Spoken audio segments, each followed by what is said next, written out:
Saya tekuni ini dan ingin saya pelajari. Oleh karena itu, saya memilih untuk berkuliah di MSD hingga saat ini.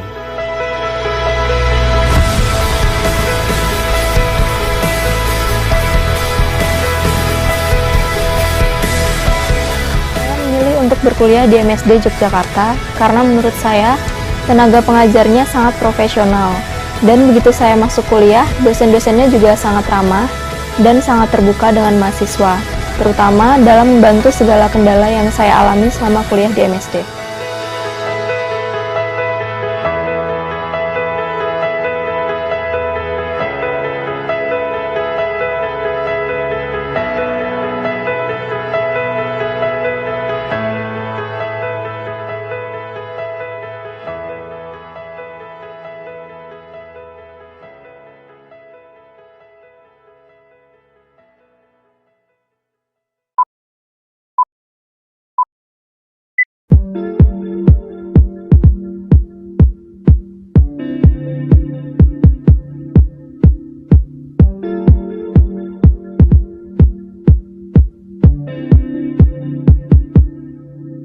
Stick around to see you in the dark. Maybe have a drink and try to make a talk. The voices in my head told me to stay and be with you. Take a look around and try to laugh it off. Look into each other, such too many pauses. Got me questioning about you. Oh, do you want me to?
Hello everyone, good morning and welcome.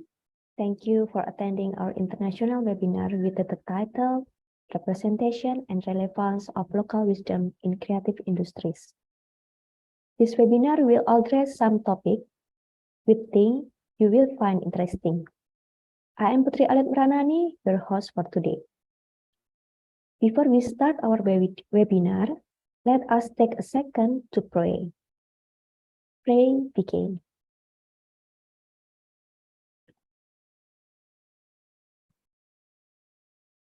Pray finished. I also would like to inform you that if you are having any technical issues, please write a message in the chat, and someone on our team will help you to resolve the issues.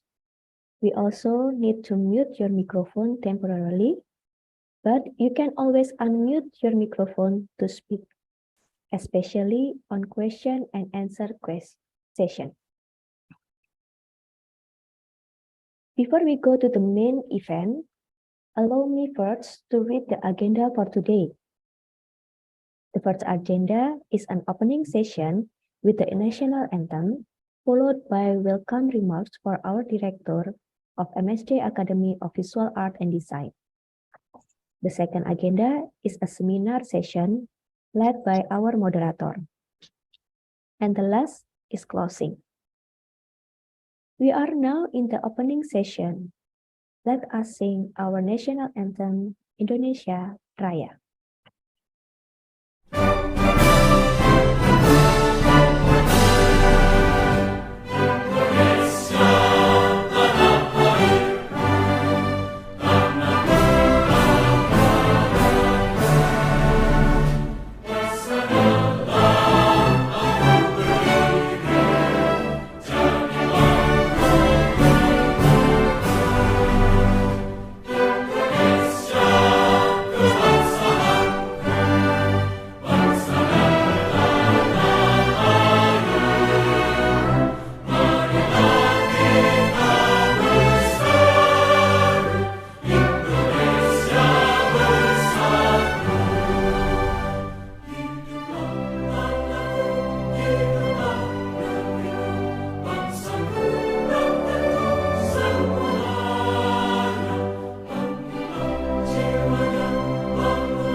Then now we are going to the next agenda. I would like to invite the Director of MSD Academy of Visual Art and Design, Ibu Natalia Hastilumenta, MSN, for welcoming remarks. Thank you, Ms. Alit. Good morning, everyone. Welcome to this international webinar organized by the MSD Academy of Visual Art and Design Yogyakarta. In this opportunity, I would like to warmly welcome our speakers, Dr. Samsul Arya Arifin and Dr. Lena Farida Hussein Jin from UPSI Malaysia, Mr. Is Juniarto from Bumi Langit Comic Division Jakarta, Mr. Fajar Sungging, one of our lecturer on MSD, and all participants today. Nowadays, it's a challenge to continue and carry the local wisdom and cultural values, especially for young generation. There is no doubt that education and industries have important role in order to support the preservation of local wisdom and values in creative ways. As the result, the topic of representation and relevance of local wisdom in creative industries emerged as the title of this webinar. We also delighted and proud since this is the first international webinar held by the MSD. It's such an honor for us to have all distinguished and more than 300 participants join the webinar. We hope this international webinar will enrich our knowledge and provide value insight to us. Without further ado, on behalf of the MSD, I invite you begin this learning journey together, and thank you for being with us today.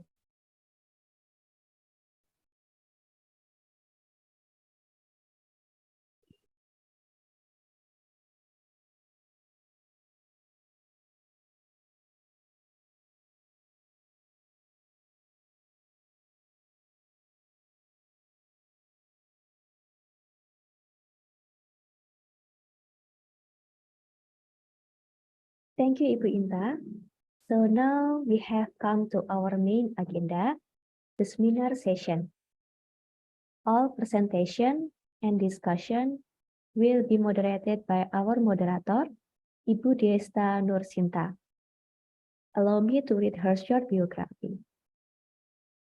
Ibu Desta Nursinta MPD is an illustrator, comic artist, and now a lecturer at MSD Academy of Visual Art and Design. In 2019, she received the Bronze Winner Award at the International Caricature Contest on Laozi and Huineng held at Donghua Zen Temple, China. Currently, she is engaged in an ongoing comic project initially conceived as her thesis for the completion of master's degree, collaborating with the estate of the acclaimed historical fiction novelist S.H. Mintarjo on the adaptation of his 1960s novel titled Api di Bukit Menoreh.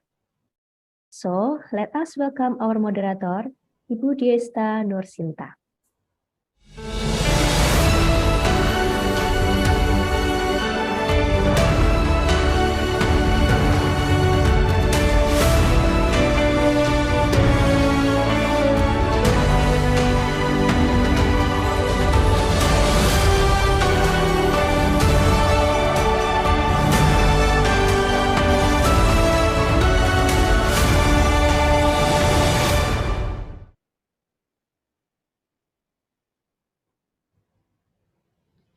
All right.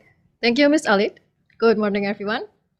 Welcome to international webinar titled Representation and Relevance of Local Wisdom in Creative Industries, organized by MSD Academy of Visual Arts and Design, Yogyakarta, Indonesia. My name is Desta Nursinta, and I will be your moderator today. This webinar aims to get insight to make a local wisdom is applied to design, give an idea for the younger generation to use local wisdom in creative industrial designs, and so on. It will consist of 2 sessions. On the first session, we will have the privilege of hearing from Dr. Lena Farida Husensin and Dr. Samsul Arya Arifin. For the second session, we will hearing from Mr. Fajar Sungging SSN and Mr. Is Yuniarto SSN.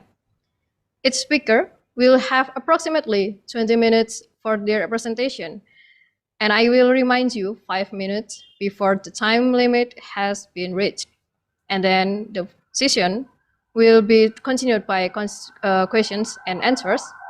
As participants, you are encouraged to ask questions, share thoughts, and present any relevant examples by writing in chat column or raise your hand, and we will give you the opportunity to ask.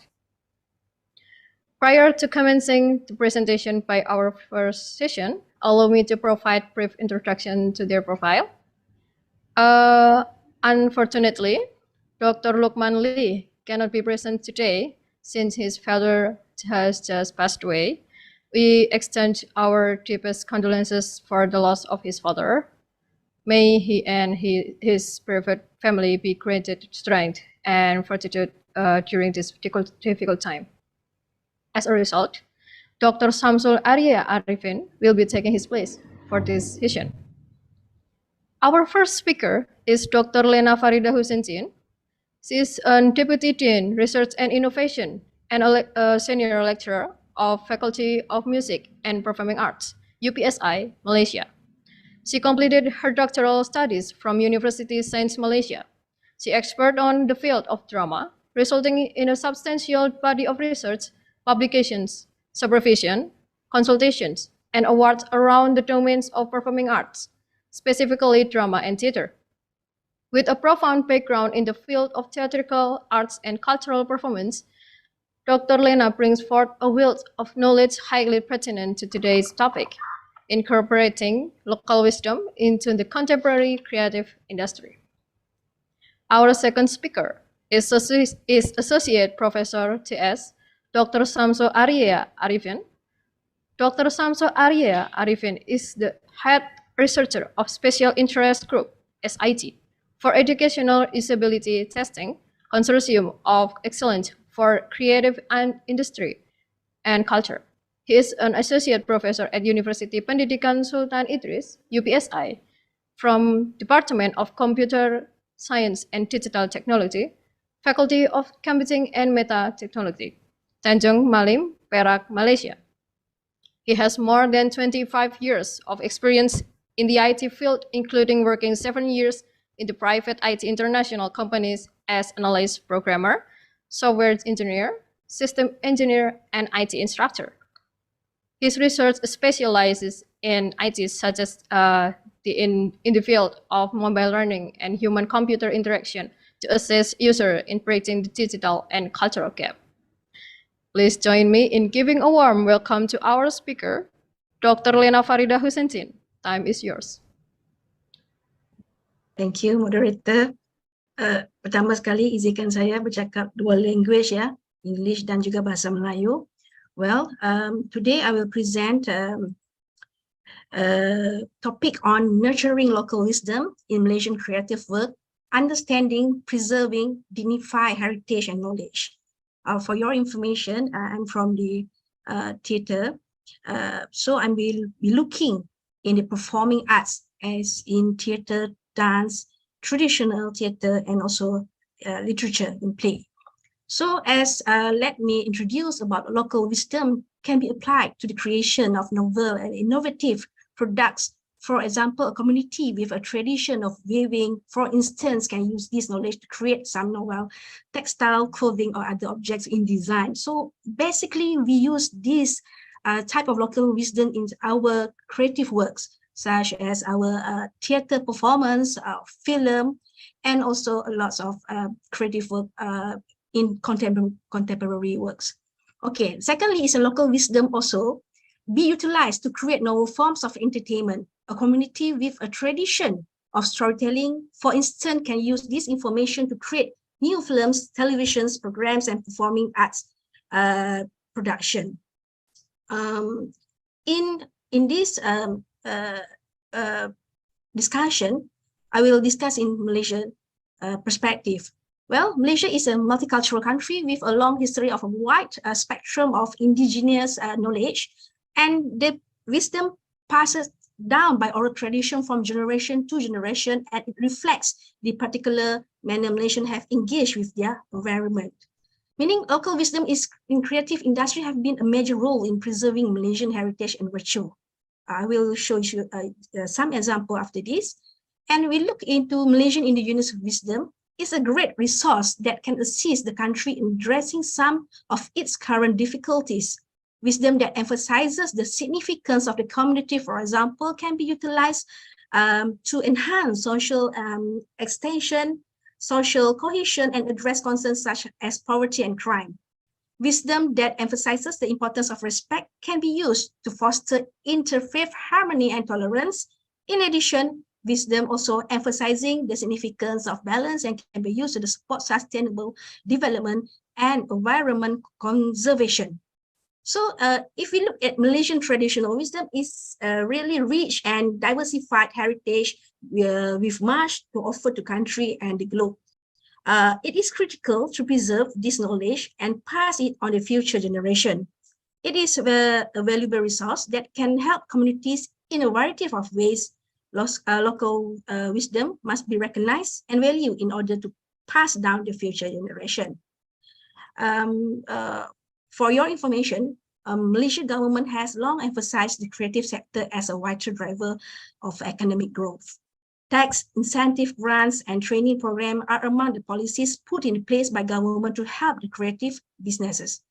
Malaysian creative industry offers several advantages. The country has a rich cultural, creative legacy that serve as inspiration to the creative industries. Malaysia also has young, expanding population that is well educated and technologically aware. So to promote expansion of the creative industry, this country infrastructure must be strengthened in several sectors of the creative business. There is also scarcity of the skilled talent. Despite this obstacle, Malaysia creative industry is poised for expansion. Well, when we look into local wisdom, it's a perspective of practice that attempt to preserve cultural repertoire that is striving into as a nation. So we look into the content. Okay, for next slide, please. Okay, this is Malaysian theatre and play. I have listed down several samples in traditional theatre. One of them is Yang Kulit, Mat Mulung, Zapin, Kuda Kepang, Borea, Mak Yong, and Bangsawan. Well, I will discuss a little bit about Mak Yong and Bangsawan. Okay, for your information, Mak Yong is a traditional Malay folk dance drama that originated in Kelantan, and it is a UNESCO recognized intangible cultural heritage of humanity. So Mak Yong uses music, dance, and theatre to portray stories about traditional Malay values, including family and community and religion. Okay, the second one is Bangsawan. Bangsawan actually is a Malay modern opera. Bangsawan derived in the middle of the traditional and modern emergence. Bangsawan theatre is a traditional. This is now called as a traditional Malay opera, as theatre performed by a troupe accompanied by music and occasionally dances. That's where it's begun.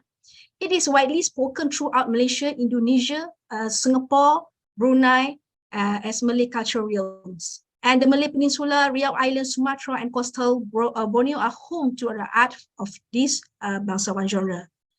So if we look into the stories, it's typically based on the Malay mythology, epics, and include elements of romance, adventure, and humor.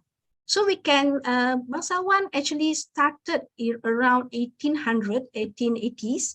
In Penang, it was stated that it was first arrived in Penang, then it spread out through all the Nusantara, and it was influenced by the Parsi theatre that was prevalent at the time in India. So Muhammad Fushi, a wealthy businessman from Penang, formed the first Bangsawan troupe in 1885. It was believed in 1885, and the ensemble was known as Pusi Indra Bangsawan and swiftly gained popularity throughout Malaysia, when it believed that this is the first troupe that performed in Bahasa Melayu at that time. Because Wayang Parsi, at first, it was believed to perform in Hindi language. So we see many of Bangsawan troupes perform in throughout Malaysia, attracting big audiences. As we know, they sold lots of tickets, pricey tickets in the 1890s, in the 1900s. We have a lot of documentation on that. So the performers were frequently rich and grandiose with elaborate costume, makeup, and scenery. And however, Bangsawan popularity won in the later half of the 20th century. This was due to the variety of circumstances, including the emergent styles of modern theatre and Malaysia's shifting social and cultural milieu. So there has been a renaissance of interest in Bangsawan in recent years. This is due to part to the Malaysian government effort to preserve and promote traditional Malay culture. There are now multiple bangsawan troops playing around Malaysia, and young people are becoming more interested in the art form. And it is a vibrant and colorful tradition that is an integral aspect of Malay culture. It is a type of theatre that incorporates all of arts in a performance. Okay, sorry. Let's look into the other thing. Is a modern play. I have listed a few plays of musical Uda dan Dara by Usman Awang.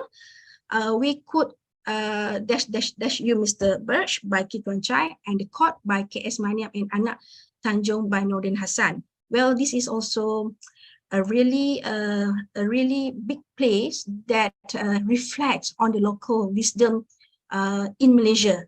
For example, for The Court by K.S. Maniam, it was first performed in 1984 in Kuala Lumpur, and it explores the conflict that occurs between the various characters who come from various socio-economic background, generation, and genders.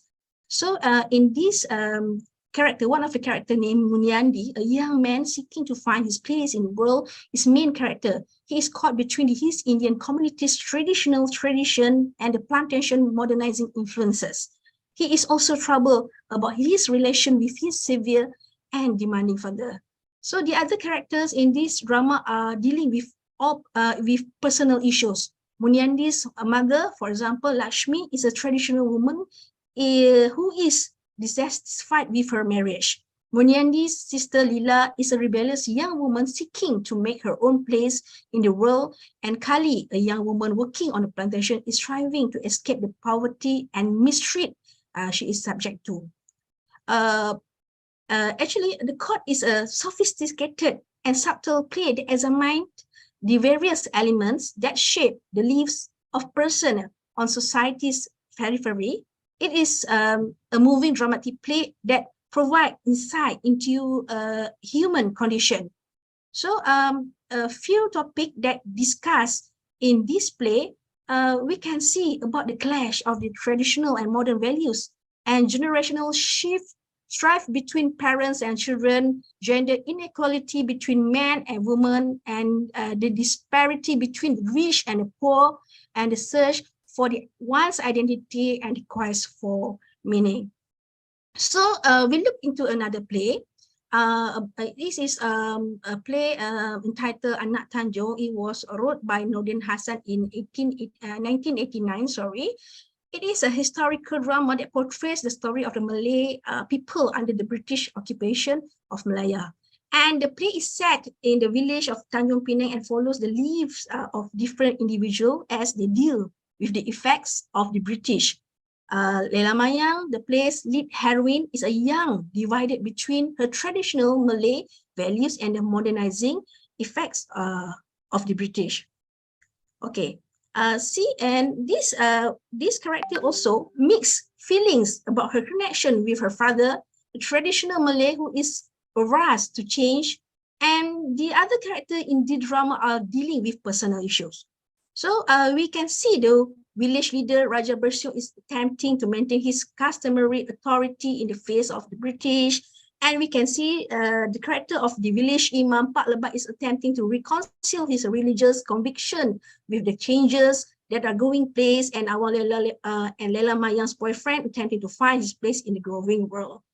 So we can see several themes that also choose to portray the clash of traditional and modern values and generational strife between parents and children, gender inequality between men and women, and the disparity between the rich and the poor, and the search for the identity, and also the quest for meaning. Okay, let's see about this next slide. I've taken a sample of Hang Tuah film. It was produced in 1956. It's an original black and white Malay historical myth film adapted from Hikayat Hang Tuah. It's directed by Pani Majumdar in Malay language. This is the first Malay film to be shot entirely on Eastman color film. As we know, Hang Tuah was adapted from the Hikayat Hang Tuah. Okay, let me tell you about the story of this story. Okay, so it revolved the famed admirer Hang Tuah of Malacca and his four sworn brothers Hang Jebat, Hang Kasturi, Hang Lekeh, and Hang Lekio. This film, for your information, has won the Best Musical Score Award in the Third Asian Film Festival in Hong Kong in 1956, and it had been an official showing at the 7th Berlin International Film Festival in 1957, where it was nominated for the Golden Bear. As we know, Hang Tuah film inspired from Hikayat Hang Tuah. This story is believed to have been written around 1700. However, the entire document is dated on 1849. Well, as we know, Hikayat Hang Tuah is heroic epic that spans to Malacca's emperors ups and downs, and Hang Tuah was notable admiral and Malay warrior who served his king, particularly during Sultan Mansur Shah rule in Malacca in the 15th century. Hang Tuah character also appeared in Malay annals. We have two documents that appeared Hang Tuah character in it. Okay, so the Malay annals consist of historical record that chronicles the Malacca Sultanate history. The annals is a Malay language text from 16th century that is regarded as one of the most important works of Malay literature. Hang Tuah is represented in the annals as a faithful and courageous warrior who is dedicated to serving his king. He is also a brilliant diplomat and a silat teacher. Hang Tuah credited expedition that established the Malacca Sultanate as a powerful and rich empire. The combat between Hang Tuah and Hang Jebat as one the most renowned Hang Tuah legends, as you know. Okay, let's see how is Hang Tuah is complicated and fascinating character who has inspired numerous poetry, plays, and films in Malaysia. Actually, this is in 1956, and we have another film who's portrayed Jebat as a heroic character in title Jebat, a film title Jebat, directed by Hussein Hanif. And there's also a play by Usman Awang, Malaysian national laureate, who wrote Matinya Seorang Pahlawan, who brings up Jebat as a hero in the play, as a protagonist in the play. So we can see how this local wisdom and this heritage, these values of manuscript have been brought up in several genre of performing arts products. So we can see a different perspective how Hang Tuah being a Malay heroism and currently who continues to inspire people around the world. And we can see a different perspective also when Hang Jebat being bring up as a heroism and chivalry who continues to inspire around all modern world history. All right. For next, can you play the film that I put in this? Negeri yang mewah, tempat lahirnya Datuk Hang Tuah, banyak berjasa dalam sejarah, sangat terbilang tiap daerah. Negeri Melaka, negeri mulia, sudah terkenal dalam dunia. Negeri Melaka aman dan makmur, sejak dahulu sudah termasyhur. Negeri Melaka, negeri yang asal, negeri Melayu memang terkenal, tempat pahlawan gagah dan handal, dagang santeri datang berjual. Negeri Melaka aman dan makmur, sejak dahulu sudah termasyhur.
ingin beritahu. Ah, sudahlah, jangan bimbang. Takkan mengapa. Kenapa pula awak cakap begitu? Nampak-nampaknya macam awak yang menyuruh ini. Kan dia anak jantan. Biarkanlah. Awak ini biarkan. Awak pikir anak kita dapat di rumpun bulu. Anak kita hanya seorang saja. Entah apa jadi di laut tadi pukul ribun tadi rompak-rompak. Siapa yang susah? Kita juga yang susah. Memang awak tak ada akal, tak ada otak. Kenapa anak kita diberi begitu?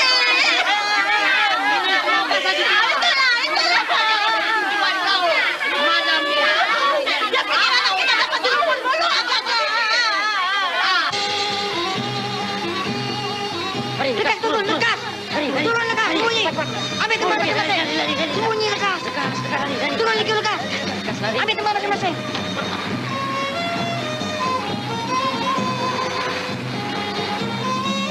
Lari, lekas, lari. Sembunyi lekas. Lompat itu, lekas. Sembunyi.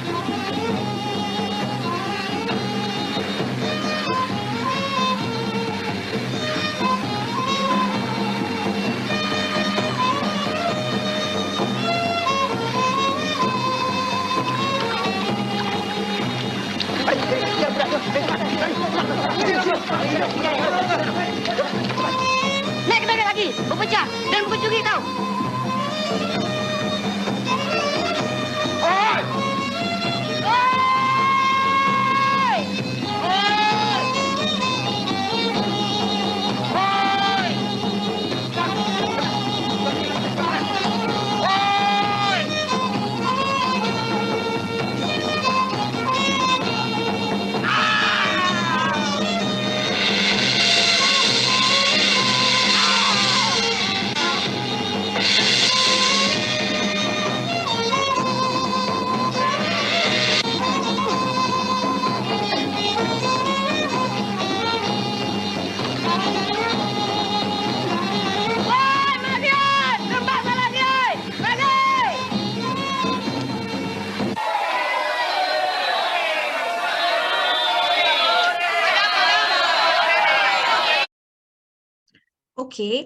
Okay, this is a Hang Tuah film directed by Bani Panjunda. As we see the content of the local wisdom in this film,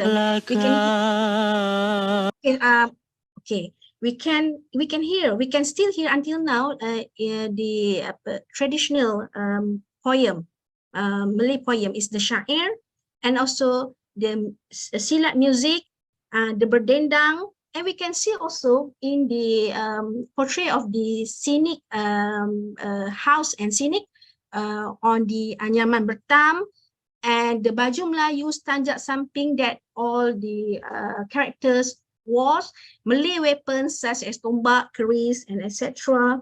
And we can also see the Malay martial art silat.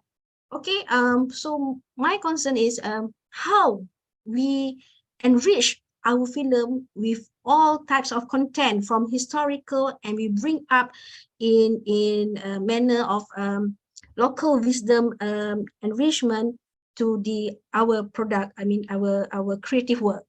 So, for example, I really like the scenic house, whereas the anyaman bertam is a traditional Malaysian craft that involves weaving mats, baskets, and other objects from the leaves and bertam palm. So the anyaman bertam is centuries-old craft that has been passed down from generation to generation, and the technique used, the weave anyaman bertam, are very complex. It takes many years to master the craft and incredibly beautiful and functional.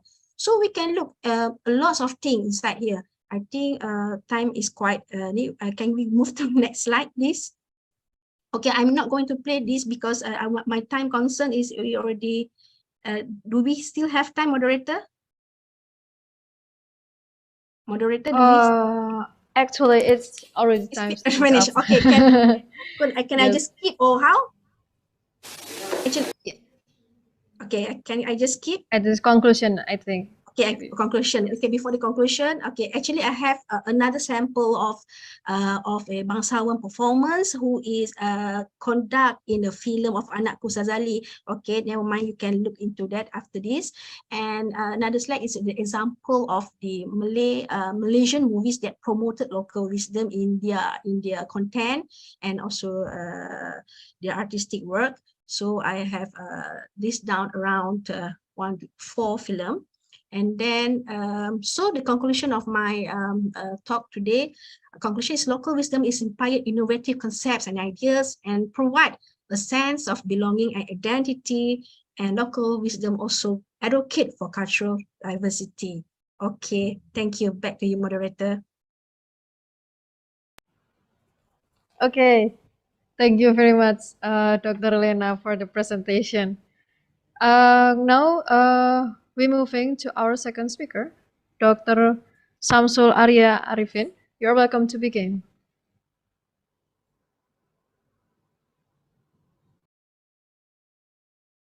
Hello, Assalamualaikum, and a very good morning. Can you all see my slides? Can you?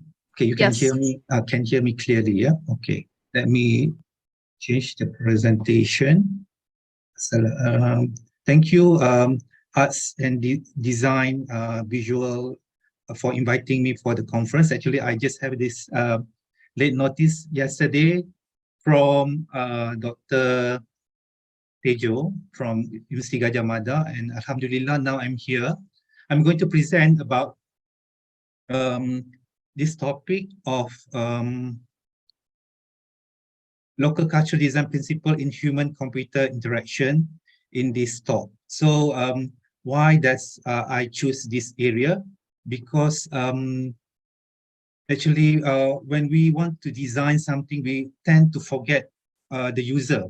So it's important for us to include the user, as I'm from IT field, and I know that the user is important when we want to develop a software product or design a products. So basically, it's also related with Society 5.0. Yeah, if you all are lecturers and students know about Society 5.0, we are going towards the quality of life. Instead of using technology, we want to make sure that the technology that we use is sustainable and can help us. For example, the elderly, the handicapped, or the children, or different types of users. So it will cater for all sorts of users. So this is my presentation. I have the introduction, background, the role of human-computer interaction. This is the field that I'm working now because I'm the lead for the researchers software interest group for human-computer interaction. So I have one student from Indonesia doing PhD under me, and another one doing information system also from Indonesia. And if you want to do postgrad, you can always email and contact me. Also, he's doing about human-computer interaction.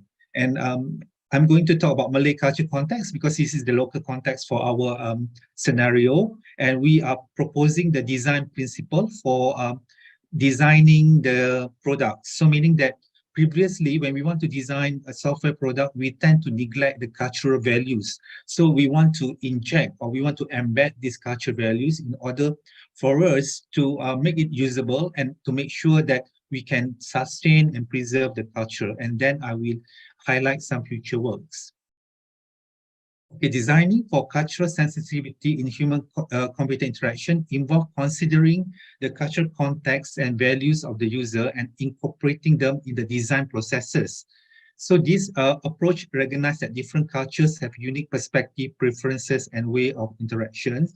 As you know that maybe Indonesian and Malaysia have different way of interaction and how they prefer when they want to actually highlight the cultural values towards their products.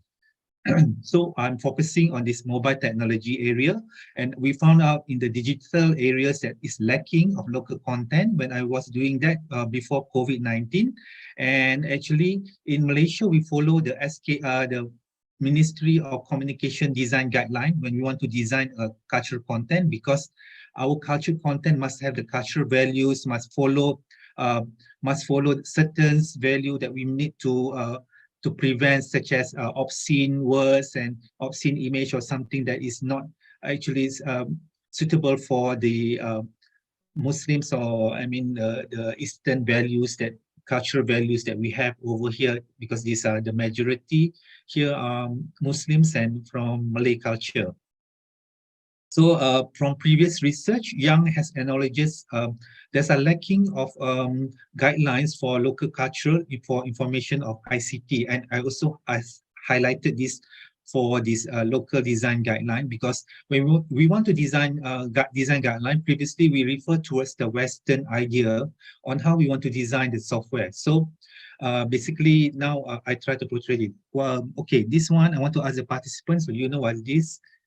This is actually Sundaland. Okay, before this I can travel from Malaysia to Java Island without travel by by sea. So I can travel because we are connected. So before that, there's no borders. So all the cultural we share, the value is similar. I think some of the values is still similar until now. Yeah, because before this we are connected as one land, which is like 5,000 to 10,000 years ago. Yeah, so we need to know our history, where we come from.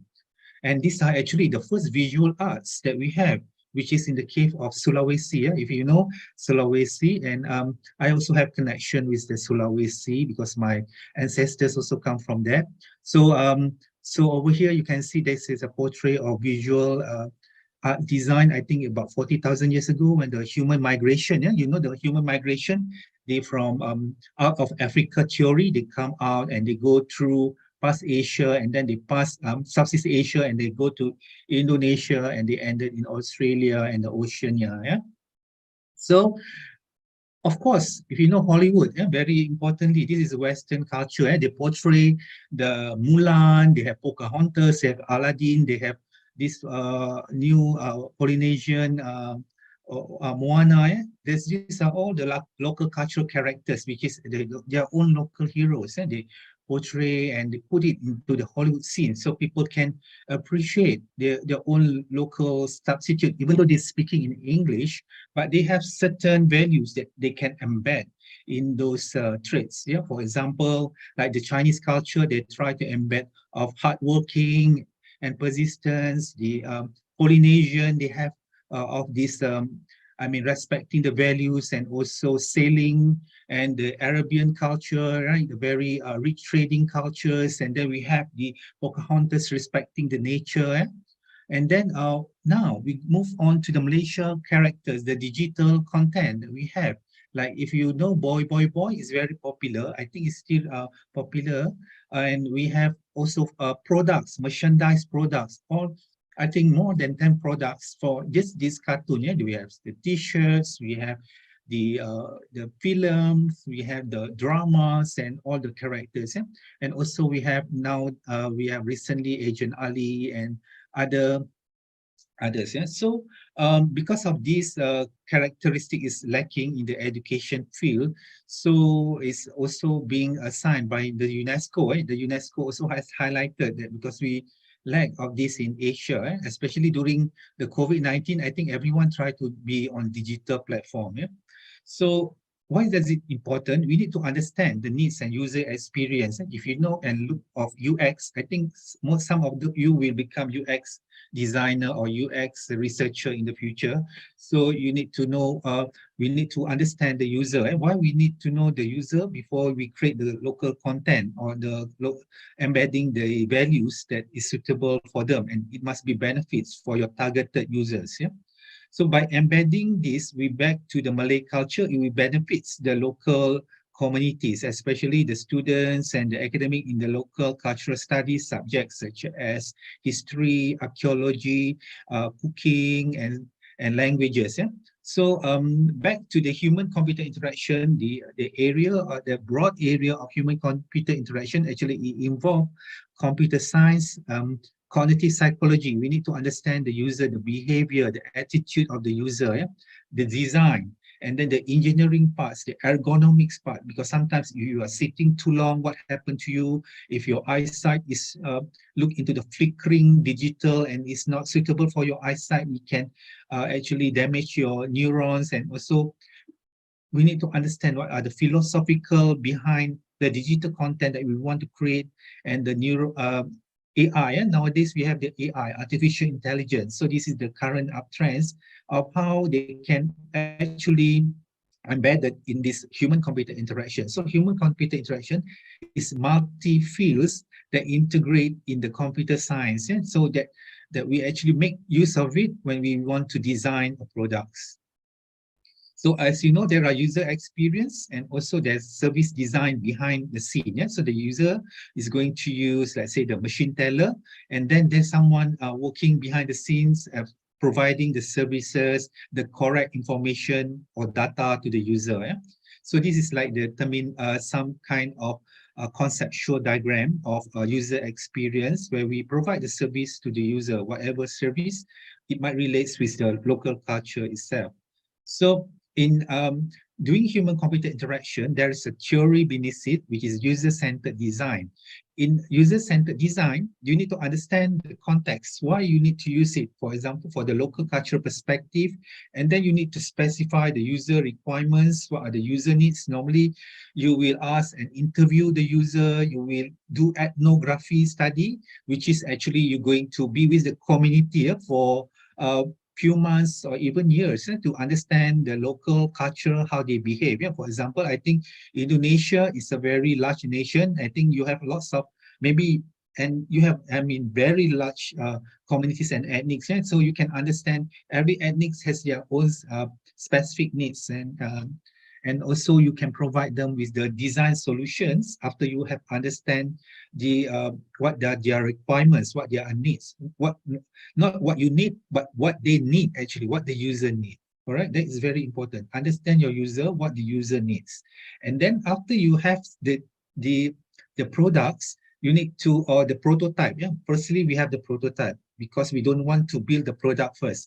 If you build the product first, you will have lots of expenses. So you build the prototype first, you test the products or the prototype with the user, and it says an iterative process. Iterative means it's always repeated. For example, if one of the process need to be corrected, upgraded, it will be repeated until we have the very end, the refined products or the end products that can be used and can be implemented.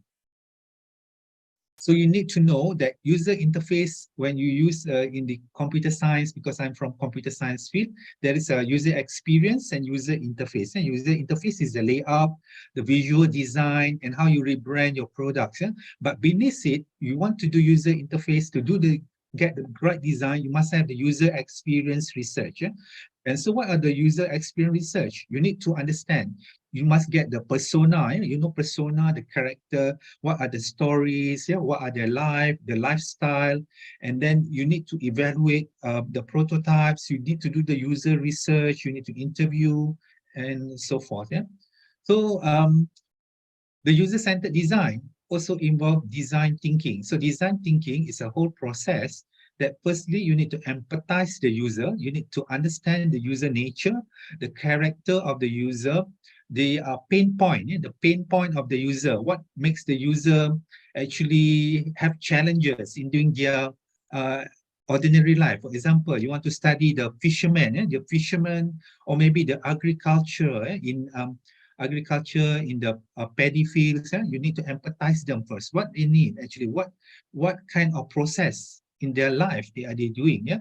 And then after that, you redefine the whole process. You make sure that when you define the process, you are very clear with their problems. You have already have their problems, and you can also suggest what are the solutions. There are possibilities of solutions, and from the idea, you have the ideas, and then you have the prototypes. You evaluate the prototypes, and then you evaluate the prototypes, and it also is an iterative process. So actually, this is a design thinking, which is a non-linear process, which is a repetitive process until you get the final products.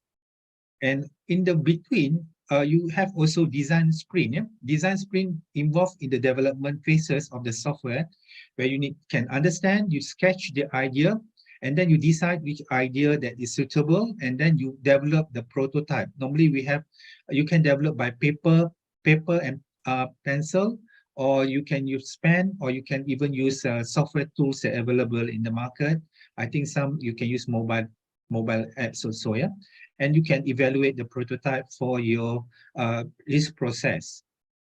And the usability is also involved all the human-computer interaction, the design, human factors, the marketing, accessibility, system performance, ergonomics, that all interconnected. So go back to the Malay culture, why we study the Malay culture, attitudes and values, because Malay culture and attitudes consist of humility, being average in everything and not showing off intelligence or boasting wealth. It stresses that the Malay culture is more spiritual than the West, and it's true, yeah? Malay culture is more spiritual, and we have lots of teamwork in our culture. We are not like the Western culture. We have called courtesy or adab or ethics. We have ethics. We respect the elderly. We respect other people, and we are not individualistic. All right. So the culture is the custom, idea, belief, particular society and country, and we also have national cultural policy, which highlight the indigenous culture, which is the major culture of in this nation, the Malay culture, and other cultures also, which is suitable, we adapt and adopt to the main culture. And Islam also is a main significant of the national culture. Okay, let you make the wild guess. Just now we have seen from the previous speaker about Malacca. This is actually, we have digitalized by courtesy of Faizal Rahmat, a visual arts designer, and he has used the architecture software to visualize the tangible into this digital format of Malacca during the 15th century, because Malacca is where the Straits of Malacca get the name from, the busiest straits in the world. Okay. So the Malay culture also is divided, in the Peninsular Malaysia. We have also in Indonesia, especially in Sumatra and a part of Kalimantan, and also in Brunei, in South Thailand, Singapore, Southern Philippines, and Zulus, which is interconnected.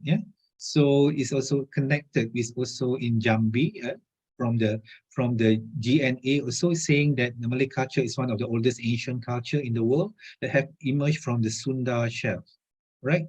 So as you know, this also is a digital story of Enrique. Enrique, they believe is come from Malacca, and this person has navigated and become the first person that navigate around the world after Ferdinand Magellan, his master from Spain, has been killed by the locals. So, and he completed his journey. And the Malay culture also is considered as indigenous culture. It has been influenced by the indigenous and Hindu, Buddhist before we have the Islam, and also the local cultural values. And so we try to highlight the area of arts and craft and the philosophy. Okay, the art and craft of Malay culture also involve motifs in Malay arts. It involves also in the craft of the wood. It also involves in the craft of the textile, and also involved in writing. For example, this is the craft arts, which is actually still has the spiritual, the community, and also the religious factors that come up from this, and also the Malay language, which was the lingua franca in the 15th century, and it has become an adopt by the Indonesian as Indonesia language. So formally it's known as Malay culture, and Malay is a Malay bahasa Malaysia atau bahasa Melayu. Sebelum itu dia telah dimasyhurkan sebagai bahasa lingua franca dari Melaka. And then it has also been used as the trading and communication, because it is much more easier to communicate. And this is the Jawi scriptures. I think also in Indonesia we have these Jawi scriptures, and also we have the batik. Batiks also we have different style. We have Thailand batik, Indonesia batik, Malaysia batik, and we have also some other batiks in the world which have their own motifs, which reflect their own flora and fauna. And this is songkit. Songkit also we have different style. In Malaysia, we have different style of weaving. The motifs of it have different meaning, and also in Indonesia, also different style of. Then how to bridge the gap of all these whole textile, all the textual. So we need, first of all, we need to understand the insight for local cultural principle design, because we don't have the cultural principle design. actually for using it in the smart educational environment. So we need to have something that's seamless, can use mobile devices, so all the users can use it. Yeah. So Leonardo da Vinci being said combined art and science, aesthetics and engineering, that kind of unity needed once again, saying by Ben Schneiderman, saying that the art and science can be multidisciplinary and integrated to become the product. So from the previous research, we have research on the previous design guideline from the West, and we found out that they are lacking in the cultural principle, like the others that doesn't have like the philosophical, the local language, yeah, that relates with the local content, which is not in the design principles. So we propose the cultural appropriate design guideline, which is a fusion of existing design guideline with design principle from local culture. So a part of that is the using of the local languages, and then the local philosophy, which relates with the religious and also the nature, and local aesthetic and local arts. And actually we develop games for portraying Malay culture in learning science. So we learn science by using Malay culture and using Malay language with Malay characters. And other example you can see from the software and also the films, and the practicality of having the design guideline is to contribute to develop more local content in mobile learning and providing this to mobile content creator. Yeah? So these are the design culturally appropriate design guidelines, which involve the accessibility, good ergonomics, reliability, consistency, efficiency and flexibility, error prevention, suitable content for local culture, aesthetic values, the local language, and also the local philosophy. So there are about 10 principles of these design guidelines. Okay, so this is from, just now you saw the batik, the real batik. This is actually the digital format of the batik, where we develop the mobile apps for the batik, which include the motifs for batik. For example, you can see the motif pucuk rebung here, and with the design pattern for the visualization. And also we have the software prototype for Songket, which we developed use the mobile apps. And also there's a Jawi application developed by the developer, where the student can learn the Jawi characters that being influenced from the Middle East or from the Arabs. Yeah? So accessibility in the design principle means we can access your application anytime, anywhere using your mobile devices. Consistency means the layout of the menu, the icons are not cluttered, means they are organized. Efficiency means your apps or your digital content can be fast, can be used and efficient in functions. Error preventions mean that they can give you warning before there's something wrong with the application or hangs, so it can prevent the error. Ergonomics mean it is mobile, it's devices, you can carry it anywhere, portables. Readability, you can read the font, and the font is suitable for reading, it's not very small, you can scale it. Suitable content for local culture mean you generate the content that influence from the local culture values, the aesthetic and the arts, and the values. So we have like the Malay culture values, the kampung, and also the characters. And local language, we use the local Bahasa Malaysia or Bahasa Melayu. And we have learning science, we integrate, this is the local philosophy. As you noticed just now, we saw from the film previously, the Hang Tuah castle, right? The Malay Sultanate castle has been digitalized by the developer in a digital format. Yeah? So we also have completed some works like using Kompang, yeah, and the students, we tested it with the students, and we noticed that the students are motivated in using the digital Kompang, using augmented reality. Yeah, so we can use the student also motivate to use and know about the local culture. Eh? So the future aspirations, as you know, this is the Malacca. Malacca, actually, we can develop a software to digitalize the architecture of the old fort of Malacca. This old, if you've been to Malacca, you know that Malacca actually has been circled by the old fort, but it has been demolished. Yeah, demolished, and actually we can actually reenact back the old fort. And this is also from Faizal Rahmat, the artist that developed using architecture diagram for the castle of Malacca. So he actually used his own imagination to embed the local character in the digital format. So it can actually be made to a local film, yeah, for local. Just now we saw the local film of Hang Tuah in 1950, right? So already 50 years, maybe in the next generation, we can develop a very good with using these types of digital format. This is Malacca, again, the fort, the digitalized format, and this is the castle, and this is the aerial view from the top hill of Malacca Hill, and we can see the sea from there, and the mosque, and yeah, the fort, yeah, the famous fort. So the famous quote here, we go back, the true sign of intelligence is not knowledgeable. We can have all lots of theory, but you must have imagination, yeah, as said by Albert Einstein.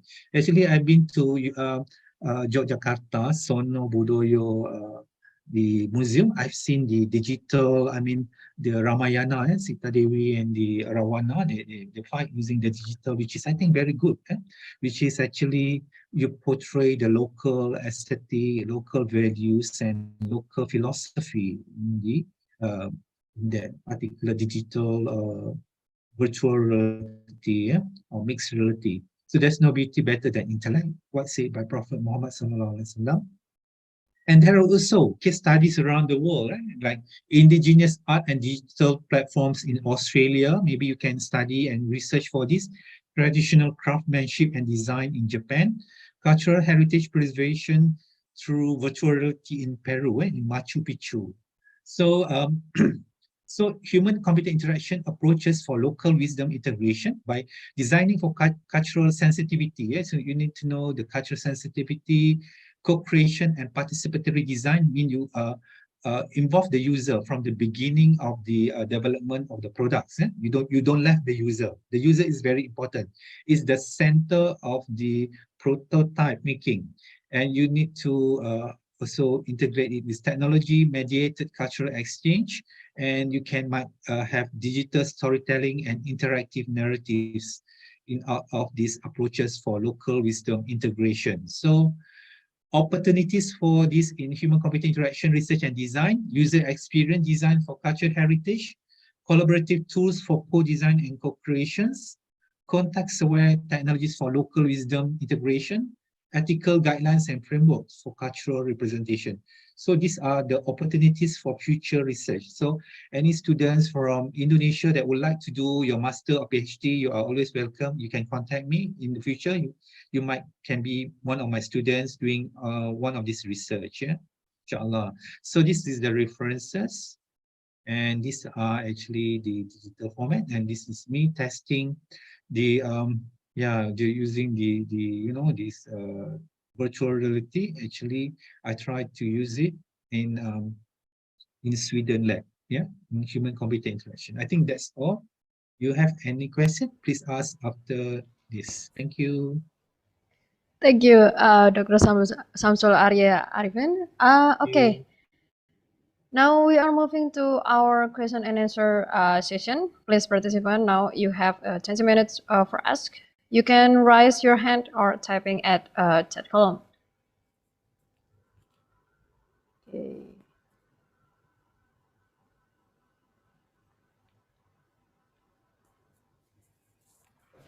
Chat column.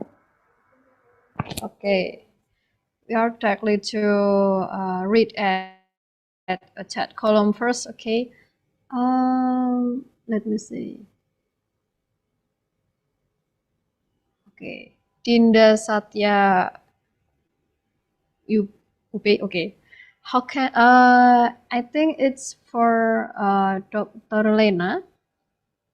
How can you explain to older Malayu on modernize all traditions in new forms so they can accept new designs? I think it's a few for Dr. Lena for the question for Dr. Lena. Dr. Lena, do you want to answer this directly, or you want to maybe take one or two questions first? Sorry, it's Directly breaking. answer. I can't hear you. Oh, Yes. sorry. There's a few questions that it's for Dr. Lena. Dr. Lena, you want to answer it directly for right now, or you want to take two questions first, then answer it? Sure. I can answer it now. So can Okay. so I refer. I will read. Yes. Yes. For the Which first question question is, how can you explain to the older Malayu on modernize all traditions in new forms so they can accept new designs? Wah, soalan kompleks ini ya. Older Melayu, explain to the older Melayu, modernize all tradition. I think now it's all modern Melayu. Now living all modern Melayu. They are, I think, the generation of traditional Melayu sangat-sangat kurang. But for me, is most of we can accept of the modernized tradition in a new forms of, for example, Istana Melaka. In Melaka, they have a rebuild of Istana Melaka for people to come and be as a tourism attraction. So I think recreate in a matter, but do we refer to the traditional research or outcomes or any evidence of its creation? That's the important things. Sebab kita kekurangan dokumentasi lama yang boleh kita jadikan rujukan. Mungkin kita ada dokumentasi tapi sangat-sangat terhad, maka kita membina semula berdasarkan mungkin bahan bacaan tapi bukan gambar ya, berdasarkan kefahaman, imajinasi pemikir dan juga researcher untuk menghasilkan visual atau architecture atau apa-apa produk tersebut. Itu yang dimaksudkan lah. Okay, did I answer that questions? Okay. Maybe yes, it's already answered the questions. Okay, for the next questions. Okay, the Tinda Satya already answered. Thank you, Dr. Lena. Okay, the next question for Dr. Lena. I'm sorry. Wait. How can old movies can remade in versions that resonate with the current generation of audience? So for audience right now. I think we don't have old movies, but we have a traditional or old manuscript of repertoire or a historical story. For example, Cut Nyak Dien and literary works from Buya Hamka, Tenggelamnya Kapal Van der Wijk, Di Bawah Lindungan Kaabah. That's a really good example. But that's how hal-hal yang lama itu diangkat ke medium film. Was bring up in the film, but in new interpretation. Of course, this film, this custom and culture is from Minangkabau. It's different language, but it's being lived up within Indonesia standard language for people to understand. So ini diterjemahkan kepada filem lama ini. Kita bukan hanya melihat kepada budaya yang dipaparkan di dalam visual seperti kostum, artistik artworknya, tetapi kita melihat bagaimana Buya Hamka melihat local wisdom dalam mengenengahkan isu matrilineal system yang diamalkan oleh masyarakat Minangkabau kepada masyarakat global pada hari ini di dalam konteks Islam yang sebenarnya. Jadi ini yang saya lihat sangat menarik when we take all old issues, and we create a new reform of product untuk ditayangkan kepada generasi baru. Mungkin ada sedikit kalau ikut pada seni halusnya, mungkin kita ada banyak perkara yang kita hendak sentuh, tapi mungkin dengan kerjasama, mungkin dengan research awareness to develop knowledge in creating Malay magic in film, it will be much more interesting. For example, Titanic. 20 tahun sudah Titanic, kita sangat teruja melihat bagaimana artistic worknya di-create dasarkan research dokumentari yang mereka turun sendiri untuk melihat bangkai Titanic dan semua artifak-artifak yang ditinggalkan di dalam kapal tersebut. Dan recreate itu membawa kita kepada satu filem yang sangat indah, yang kita bukan menikmati fiction cintanya, tapi kita menikmati artistic worknya, seperti mana kita melihat kapal, kejadian yang berlaku dan segala-galanya yang dipaparkan. Okay. Okay, thank you very much, Dr. Lena. I think this question already answered clearly. Okay, it's for, there's 2 questions for Dr. Samsul.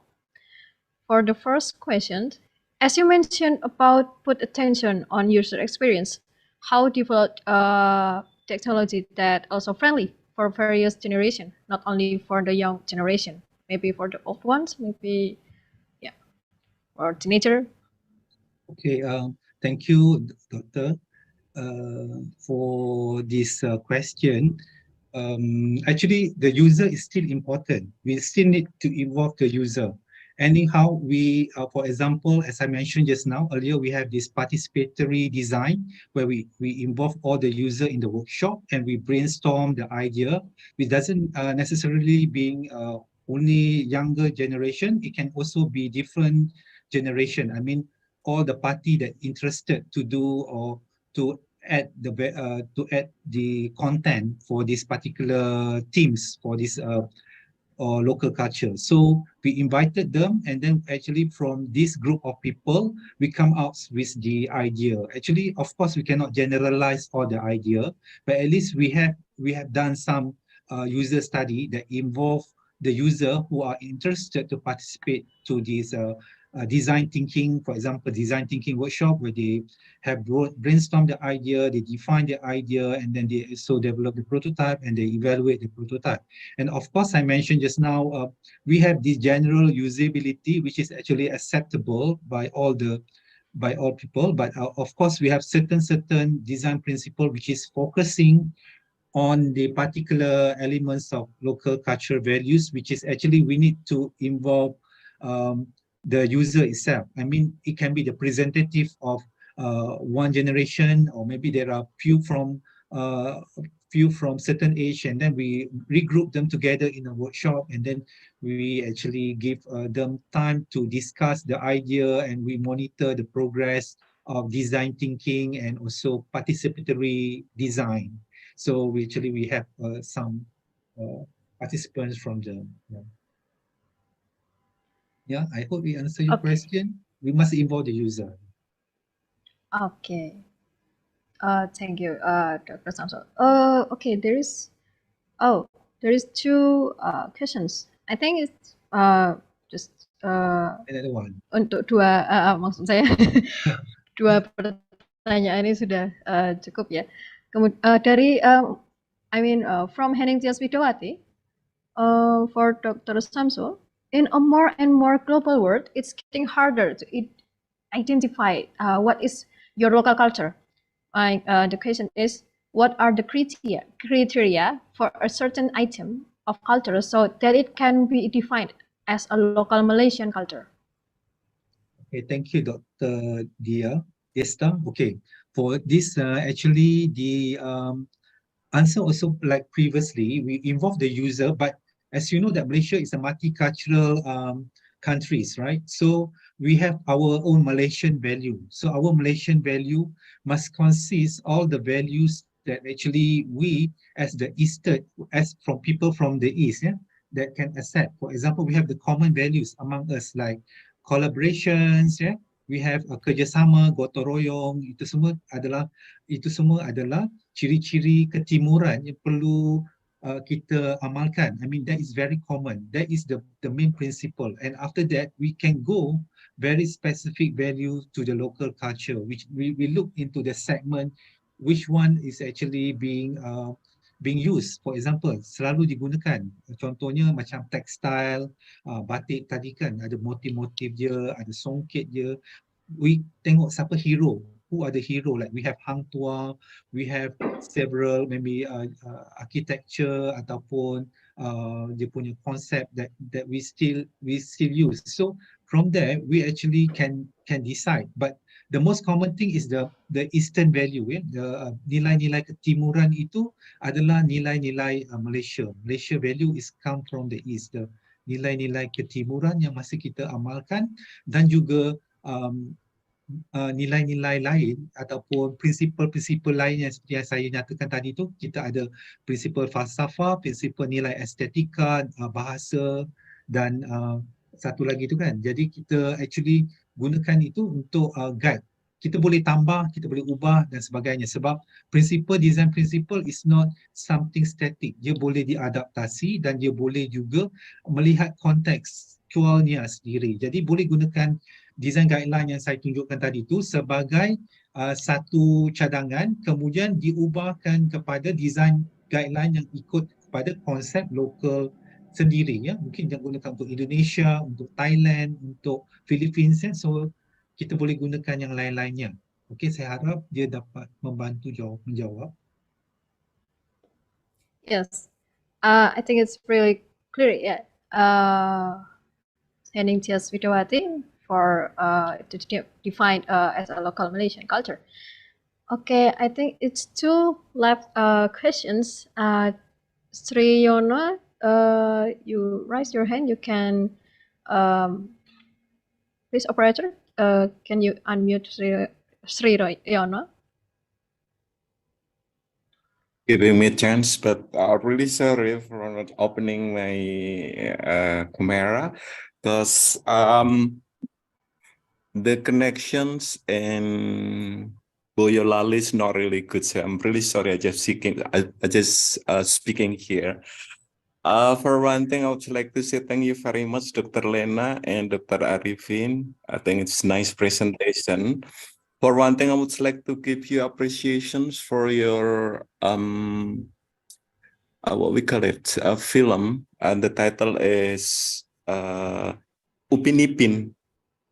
When we talk about Upin Ipin, I think I can see the identity of Melayu ya. Kita bisa melihat identitas tentang kemelayuan. And I'm thinking about Nusantara at this time. The trendsetter of research at this time being, I think we need kind of collaboration. Say, if we are talking about Raya and the Last Dragon, we can see that the identity of Asia Tenggara, we can see it quite clear here. Unfortunately, di dalam film itu kita masih patah-patah sebagai satu kesatuan negara Nusantara gitu lah. So I would like to give you some offering about making collaboration research.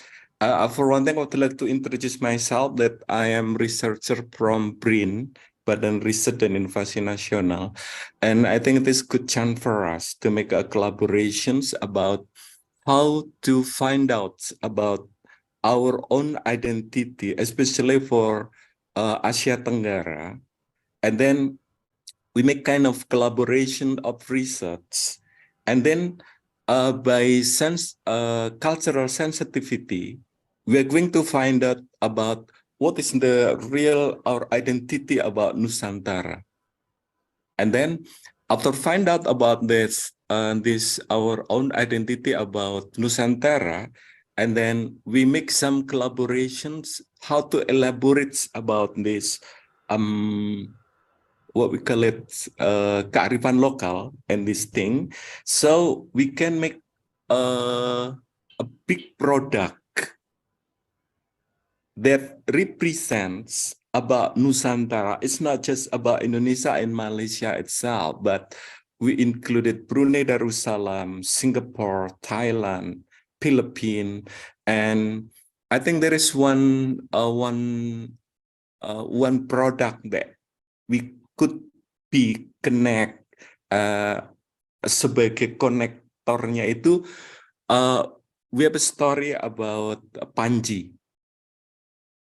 Yes, I think Panji is quite spread out in Nusantara country, started from Indonesia, Thailand, Malaysia, and kemudian di Cambodia. I think we have a story about apa itu Panji. So this question I would like to give a chance for Mr. Samsul and Dr. Lena about this offering. What about making collaborations to find out about Nusantara identity, that including about our cultural identity of Southeast Asia, and then we can promote about this kearifan lokal to not just about this regency, but the international international market, I think. Because Raya and the Last Dragon, I think it's quite impressive. And unfortunately, there is something that we should find out some more our own identity of Southeast Asia. And then I would like to offer you about apa itu cerita rakyat yang berjudul Panji. I think I want to give your opinion about this one, Dr. Lena and Dr. Arifin, and thank you very much for giving me a chance. Thank you, Mbak Moderator. I give you back. Thank you. Wassalamualaikum warahmatullahi wabarakatuh. Waalaikumsalam warahmatullahi wabarakatuh. Thank you, Mr. Sriono. Dr. Lena or Dr. Samsul, maybe you want to answer? Okey, mungkin saya boleh mulakan dahulu. Okey, Dr. Lena. Terima kasih Bapak Sriono, satu pandangan dan juga satu injakan yang baik, mungkin boleh diterima, boleh dikerjakan. Okay, well, now I'm working on the documentation of working on the research, documentation of all bangsawan. Bangsawan is the Malay opera that is derived in 1880s, started in Penang. Well, when I did my research, I have go through several thousands of document. Sebenarnya itu kalau ada pengaruhnya di sana seperti Darna Delela, Tonil, dan banyak lagi persembahan-persembahan yang ada di Indonesia. But I find that there are two things. Pertama adalah traditional and indigenous art form yang ada, ya. Satu lagi adalah Western influence form yang ada pada kita.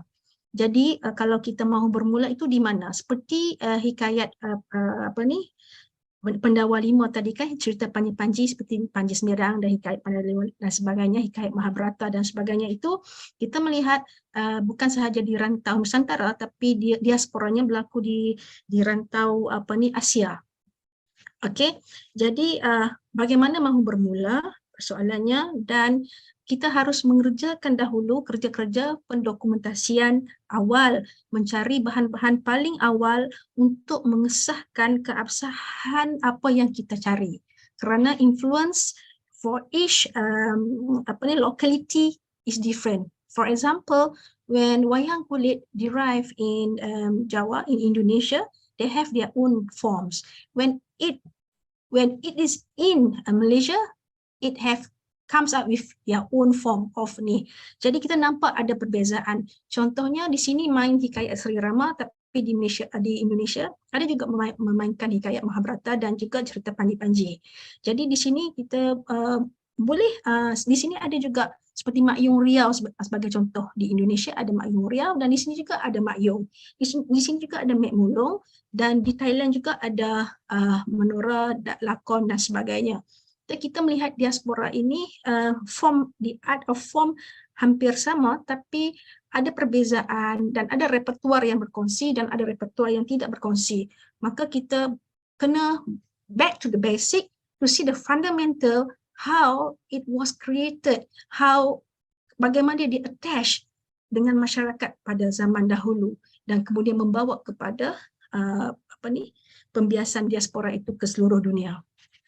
Moga-moga boleh menjadi kolaborasi yang sangat menarik. Kita mulakan dengan dokumentasi, bahan-bahan yang boleh kita rujuk dan barulah kita boleh datang dengan satu outcome yang sebenarnya akan mengeluarkan atau melahirkan identiti yang sangat strong. Okey, itu pendapat saya. Okay, thank you, Dr. Lena, for the explanation and answer. Maybe Dr. Samsul want to I want to add something. Thank you, Dr. Diesta and Dr. Lena. Okay, regarding the actually local identity just now, we need to find something that common that we can actually highlight the values. Yeah, for example, like cerita rakyat. Yeah, cerita rakyat is very interesting. Some of them is a mythology, something that is based on the history. Yeah? So we need to find something. For example, you find like the history of Malacca, which is relates. I think most of the traits in the world, including Indonesia, Thailand, and other parts of the world, and also the Western. So we have embed the. We need to know what are the values from the Western, the Middle East, the East and West. Maybe we can find some common value. Maybe we can put it into, I don't know, something like maybe remaking of and such as an empire before, and we have a story that based on the historical facts, and we can actually make it, common that we can know the local characters that we can embed to the story, then make everyone understand where the story goes, not only in the local value and also to the global value. I think we make it international from the localization. I think that's all. Thank you. All right. Thank you for the answer, Dr. Samsul. Unfortunately, it's just that the time was running out, so the other questions we asked. Thank you for the highly engaging discussion. Now I will provide a conclusion from the presentation. Really fast conclusion, actually. So it is so fast and rich to bring local wisdom, even in today's world of cinema. For example, from Malaysia in history of the cinema, with the typical Malaysian story being able to be packaged interestingly and inspiringly, like this Hikayat Hang Tua movie. We can see so many elements of local wisdom in poetry, clothing, the weapons, and so on. And then for the second presentation that Dr. Samsul brings, it is very important to also learn the technology that is now increasingly advanced, especially for mature technologies such as artificial intelligence, AI, and then how to incorporate the content of cultural elements into learning, both in mobile learning, so that learning becomes very interesting and motivate a student to learn the local culture through the design thinking method that has been explained earlier. It can help to design the product so that it can be get maximum results. So I think these two presentations can be combined or intertwined when the movie also uses technology for elevating the reality of the local wisdom that is brought to the audience, so that it becomes interesting and exciting for the audience. That's for the conclusion for the first session. Okay, then we continue to the second session.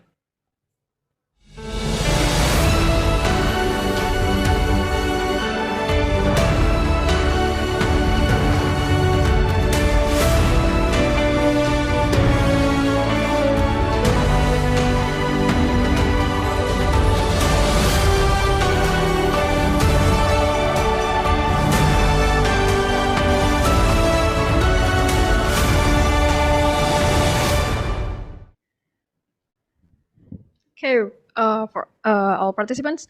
In this session, we will have two speakers.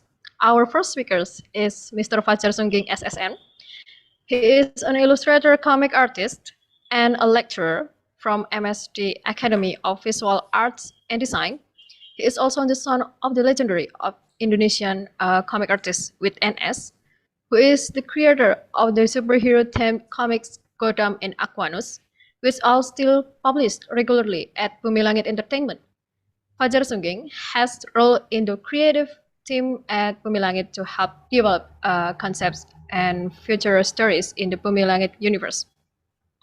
The Godam comic stories that he has continued at Bumi Langit were written in the Patriot 1, 2, and 3 series, then continued in the next series Godam Putih Hitam by other writers. Another Godam comic series that he created is Ujian Buat Awang, tells the story of Awang's process of being chosen as Godam. His own story will be turned into a movie as part of the Jagat Cinema Bumi Langit, released by Screenplay Bumi Langit under the title Godam and Tira. And our second speaker is Mr. Is Yuniarto, SSN. He is an illustrator, comic artist, and a general manager of Bumi Langit Comic. In 2009, he created the highly acclaimed comic series Karudayana, which garnered widespread recognition for its modern visualization of the Mahabharata epic from Wayang poverty tradition, targeting a young audience. This comic features iconic Wayang characters such as Gatot Kaca and Pandawa, while incorporating distinctive elements of traditional Nusantara culture. In 2017, the design of Gatot Kaca from Karudayana was included as a playable hero in the immensely popular game Mobile Legends, enjoyed by millions of players worldwide. In 2018, at Marina Bay, Singapore, Is Yuniarto had the opportunity to collaborate with Disney in creating wayang kulit designs featuring Marvel Avengers characters, serving as a commemorative representation of Indonesia. In 2019, Karudayana was recognized as one of the top 5 Indonesian IP intellectual property by Katapel Bekraf, Indonesia's creative economy agency, representing Indonesia at the International Licensing Expo in Hong Kong and Shanghai. Please join me in giving a heartfelt welcome to our first speaker, Mr. Fajar Sungging, SSN. Floor is yours.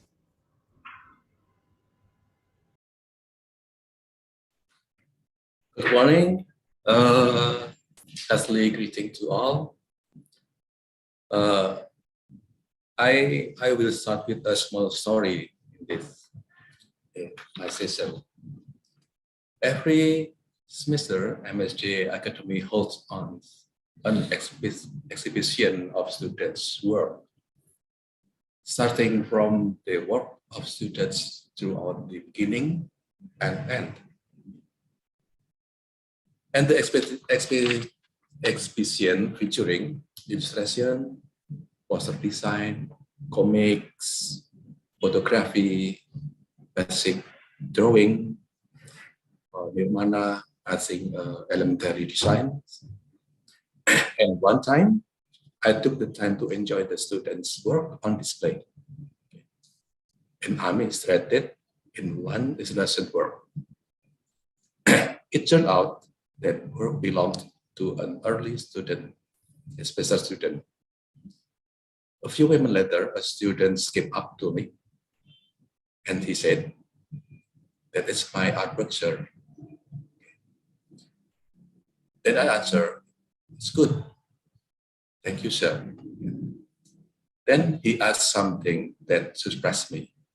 "Sir, according to my friends, you are not allowed to draw manga style."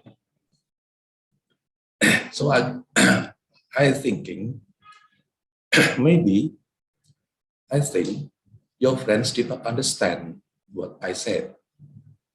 Then I explained that students are free to choose the illustration style, but they must learn how to draw human anatomy correctly. So when you draw in any style, you know what you are doing. You will know face anatomy, how long hands, legs, muscle band. Yeah. That's when your illustration will make more sense. You will create gesture and expression well. This is important subject that must be learned. Indeed, in practice, experienced illustrator may disform anatomy for the sake of beauty. And I asked to him, "Do you understand what I mean?" He said, "I do." Okay. I hope this do. Basically, studying illustrator is the same as studying other field. Must go through stages that require patience. At the beginning, you really like to draw. You can just draw. Okay. Happy drawing. Okay. Each illustrator has their own characteristic in their illustration style. It can change depending on the way of learning, but better keep the character of your illustration. May even imitate other people's drawing as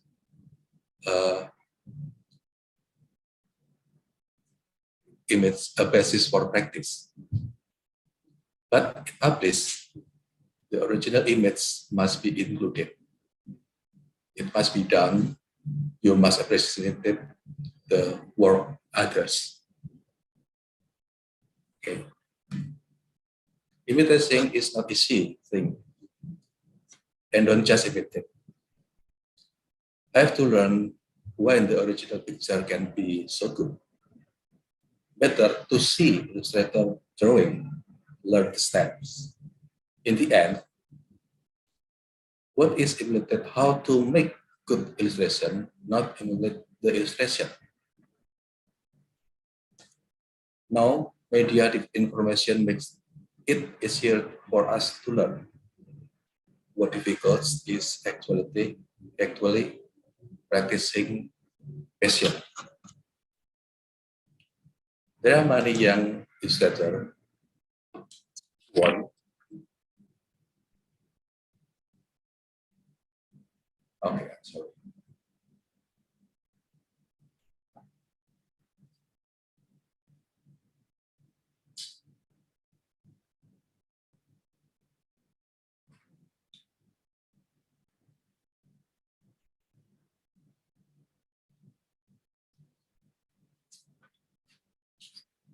Okay. There are many illustrations, young illustrators who want immediately reach a high level, but have not been able to. And it stress them out.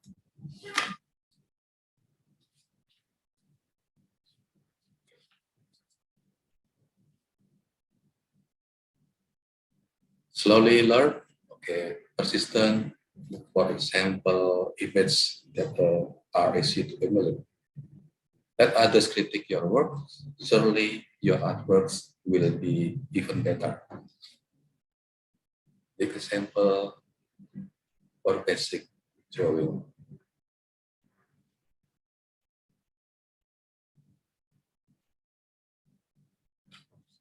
Okay. And how blend manga style and native culture. We know that manga style has become a world culture. This is a reality that happened. Almost all young illustrators in Indonesia draw in that style. They even like to draw with Japanese attribute. I think this is weird. They forget that they have their own culture. They don't even realize that they have been surrounded by cultural environment, cultural society. The city of Yogyakarta itself always hosts cultural events. Every Thursday, students of elementary, middle, high school are required to wear traditional clothes, like kebaya for female, surjan for male, and Friday in party. Maybe their family have been still doing cultural activity as well. They let the visual thing sit in their head, stored, forgotten to express.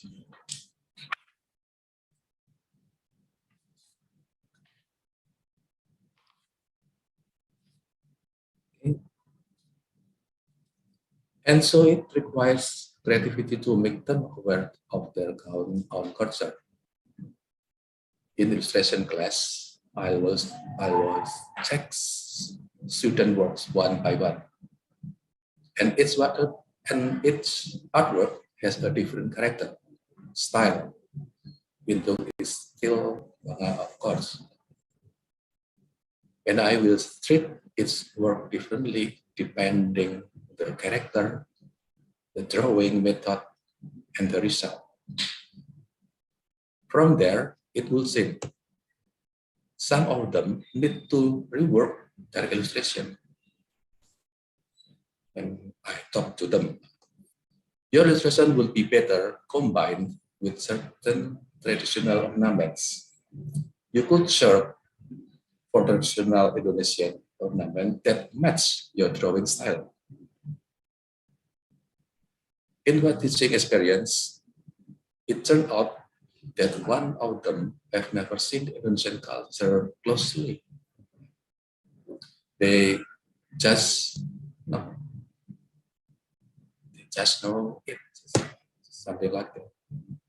So inevitably, they learn their own culture, then their cultural memory work by itself. We really need to love and develop our own culture. Students are expected to have that intention. Cultural knowledge that can strengthen the concept in the world, but it still has to be packaged so that it can be sold anywhere. Our illustration is the main thing in children's storybook, comic books, that they have the power to sell. With the explanation above illustration in the correct way of drawing and combination with one's own culture from the basis of making Indonesian comic.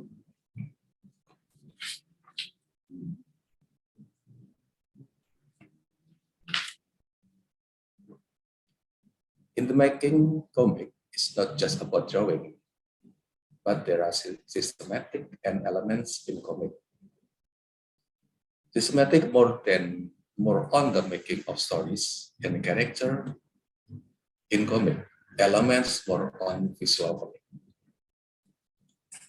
Indonesian comic have started to develop well, even more concept from the realm of culture, from folklore, from historical story, even more comic that were published decades ago, especially superhero comics.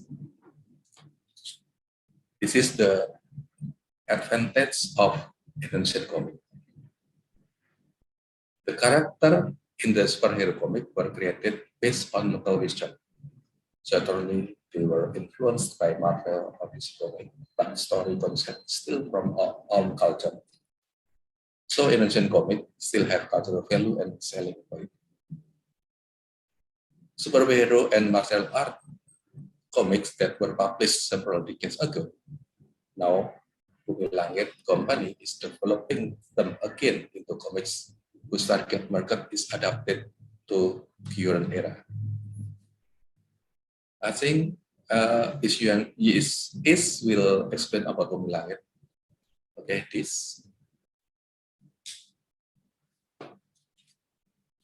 Okay. Let Is continue about Bumi Langit.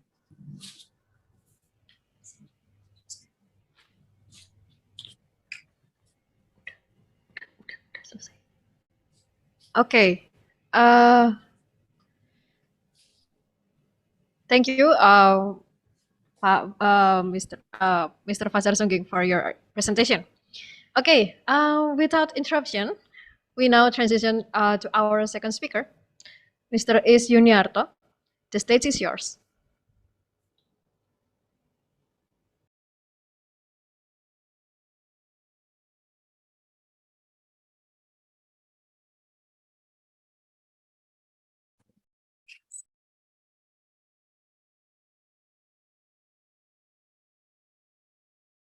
Halo, selamat siang semuanya. Baik, Selamat terima kasih. siang. Terima kasih atas waktunya. Saya akan bicara dalam bahasa Indonesia, semoga tidak menjadi halangan untuk memahami isi presentasi saya. Saya akan share screen terlebih dahulu untuk materi presentasi dari saya.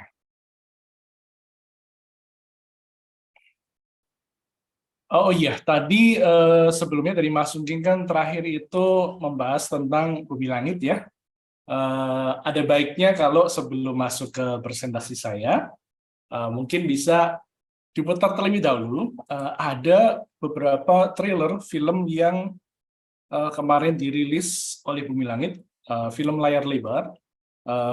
Bumi Langit pada 2019 itu merilis film Gundala. Kemudian di tahun ini, tahun 2023 itu ada Sri Asih dan juga Virgonis Sparklings. Mungkin silahkan dari panitia, file yang sudah dipersiapkan bisa diputar.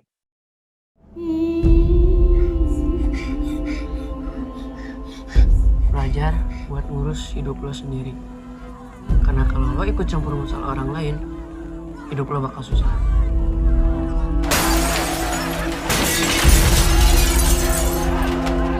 Nggak ada yang bisa diharapkan di Jakarta ini, San. Ntar juga satu negara hancur pada bunuh-bunuhan, lihat aja dah. Gak ada gunanya hidup kalau nggak peduli dan cuman mikirin diri sendiri.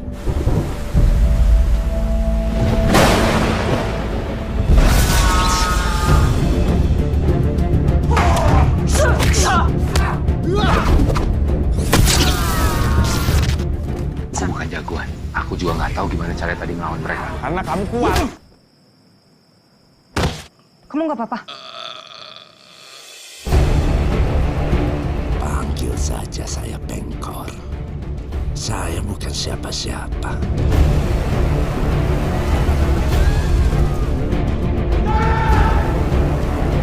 Itu yang saya suka dari kamu. Karena kamu tahu harus setia kepada siapa. Harapan bagi rakyat adalah candu.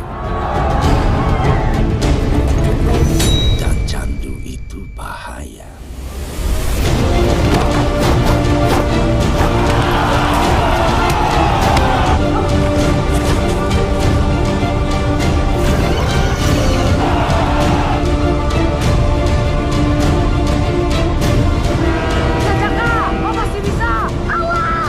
Rakyat tidak sebodoh yang Anda kira. Rakyat harus terus bodoh kalau kalian mau dunia aman.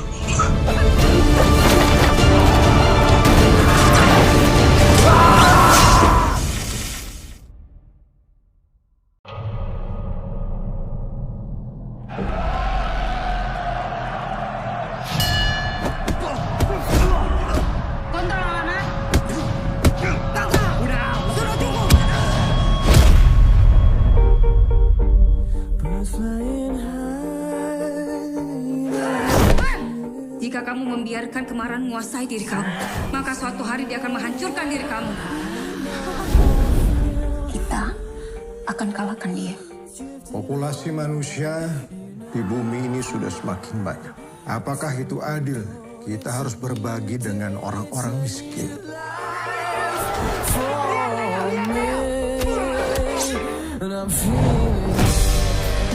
Biarin aja sesama mereka saling bunuh. Itu justru mempermudah pekerjaan kita. Kenapa Anda nggak berpihak pada Prayogo? Tidak semua orang bisa dibeli dengan uang, Nona. Mereka itu sekumpulan kecoa yang harus dibasmi. Bagaimana kalau saya menolak?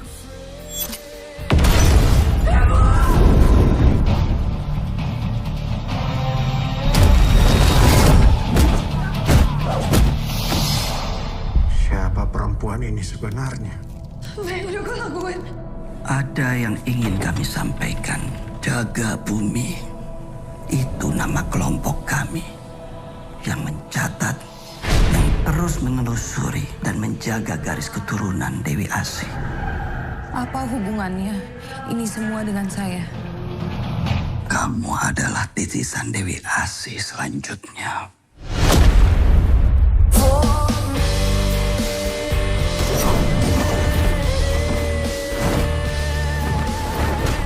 Untuk kekurangan perempuan, lo lumayan.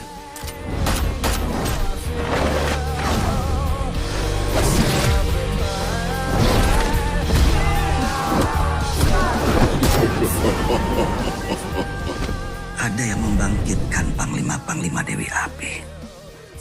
Dialah roh setan itu. Roh jahat yang penuh dengan kebencian.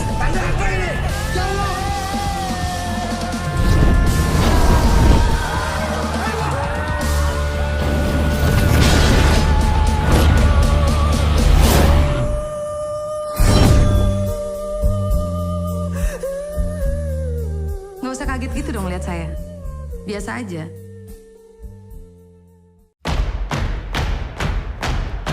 Gue Riani, 15 tahun. Sebenarnya gue nggak pengen banyak.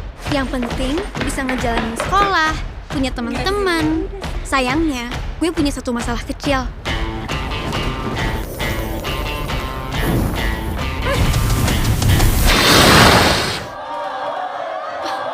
Sampai gue ketemu anak-anak ini. Dan untuk pertama kalinya, hidup gue kerasa asik.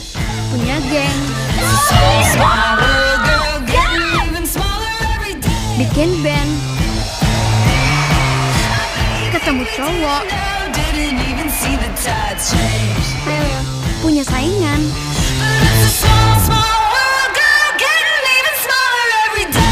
Gile. Tapi semuanya terasa gampang kalau lo punya teman-teman yang nerima lo apa adanya. Sampai suatu hari, semua anak muda jadi pemarah. Lebih marah dari biasanya. Gue bisa aja sih cuek, tapi gue percaya menyelamatkan dunia bukan cuma hak orang tua.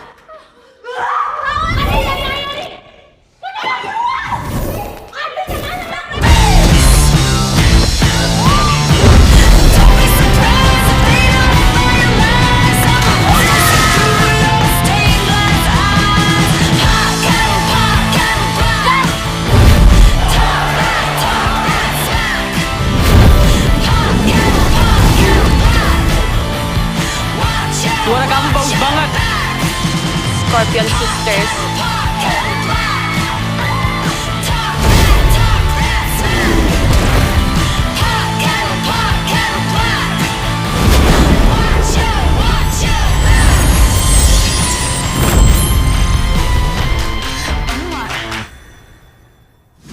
Sasmi dulu, Sasmi lapar nih. Enak tuh.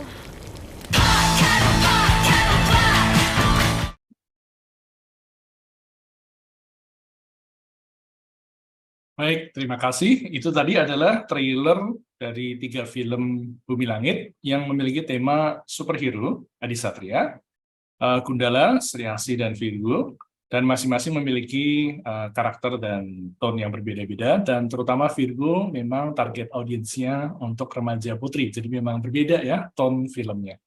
Baik, saya akan mulai present untuk materi webinar saya hari ini.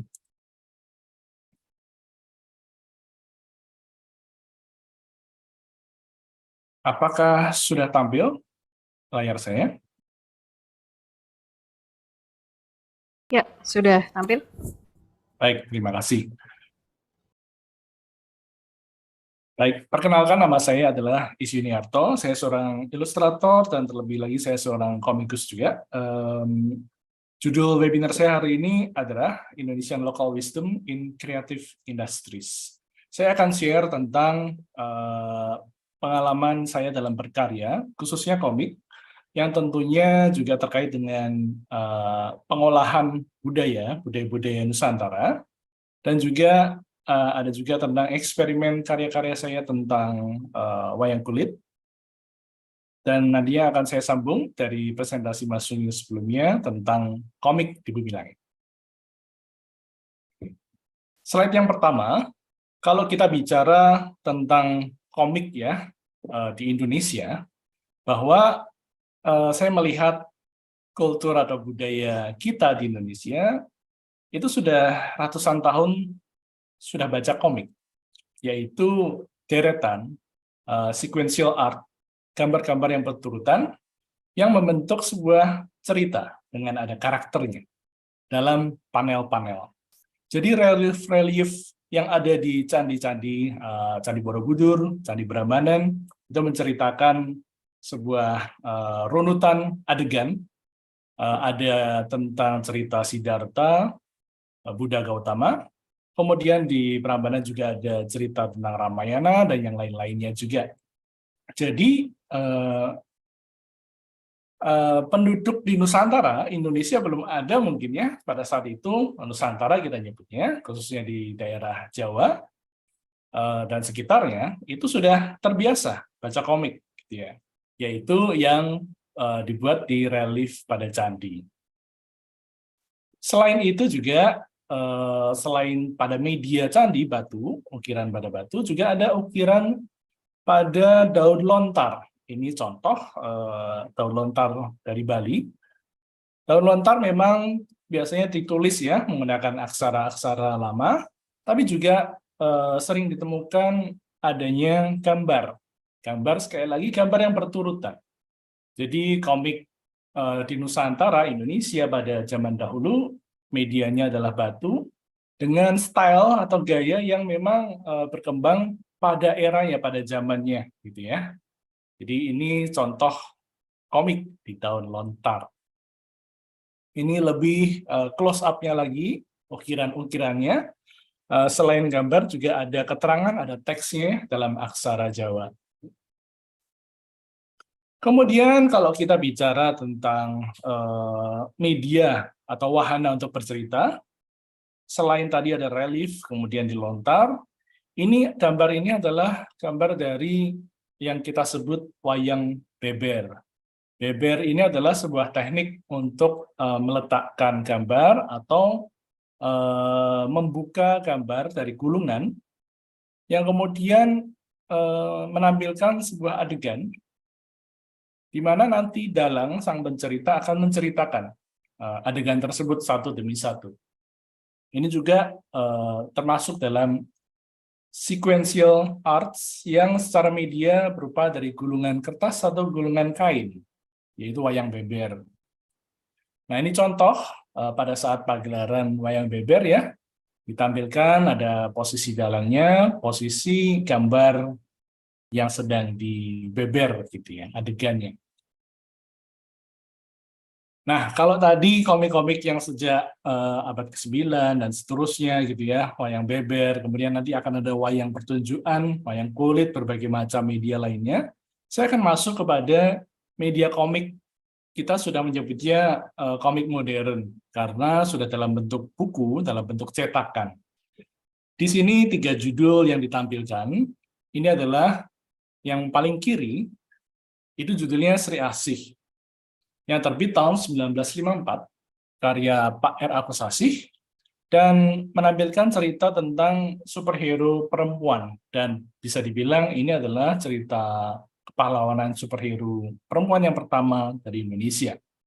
Dan yang luar biasa, di tahun yang sama, 1954, karya komik Sri Asih ini sudah diadaptasi dalam film layar lebar.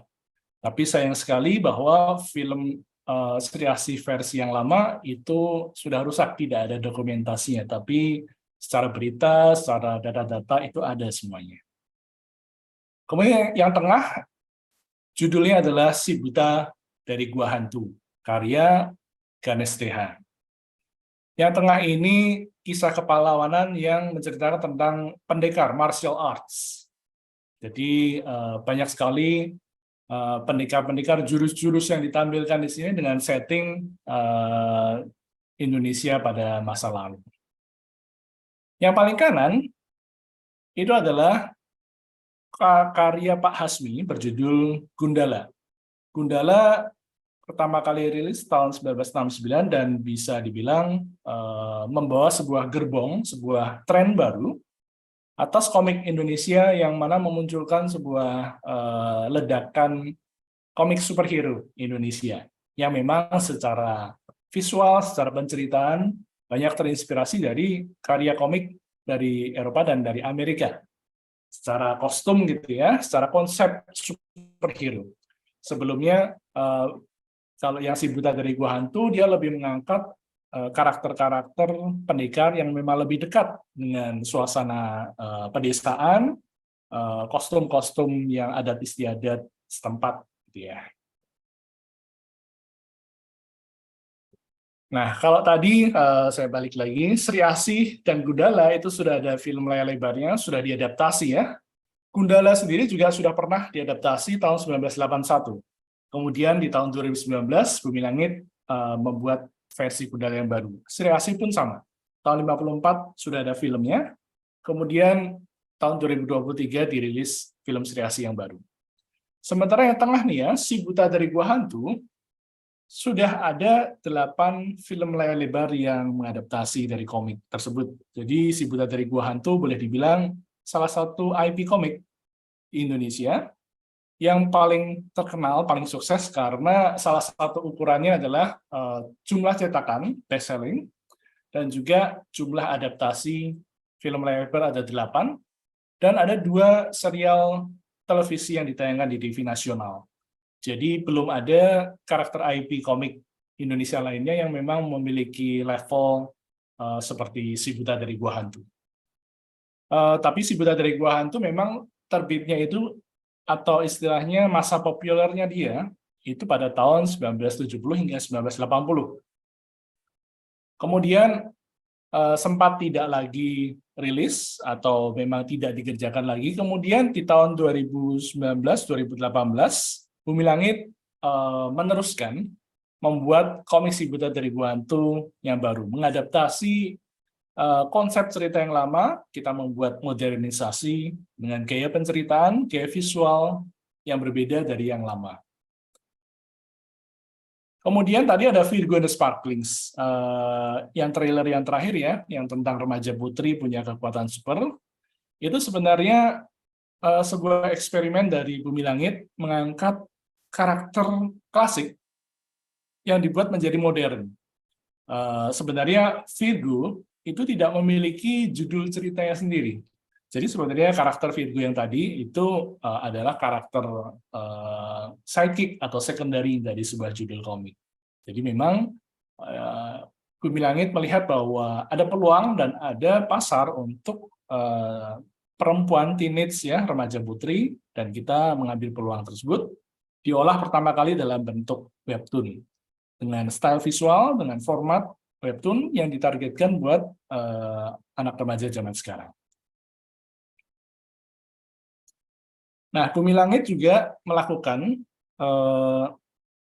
remastering, jadi karya lama yang sebelah kiri itu adalah komik klasik Gundala ya, yang terbit tahun 1970-an, dan pada masa itu mesin cetak belum sebagus seperti hari ini, dan juga pada masa tahun 90-an hingga tahun 2000 hingga hari ini, itu tidak lagi komik-komik klasik itu dicetak. Kalaupun masih ada, ditemukan di toko buku yang klasik, ataupun menjadi incaran para kolektor. Tapi tidak lagi tersedia di toko buku secara umum. Jadi Bumi Langit melihat bahwa sayang sekali kalau seandainya karya-karya legendaris pada era-era yang lama itu tidak lagi bisa dinikmatin. Yang pertama, anak Indonesia yang baru jadi tidak kenal karakternya dan tidak lagi mengerti tentang gaya gambar yang lama seperti apa, penceritaan yang lama seperti apa. Jadi semacam ada generasi yang terputus. Bumi Langit melihat hal ini dan melakukan proyek yang namanya remastering komik klasik. Jadi yang sebelah kanan itu adalah hasil remastering, di mana setiap gambarnya ditusir, di line art, digambar ulang, termasuk dengan teks dialog yang masih tulisan tangan yang manual.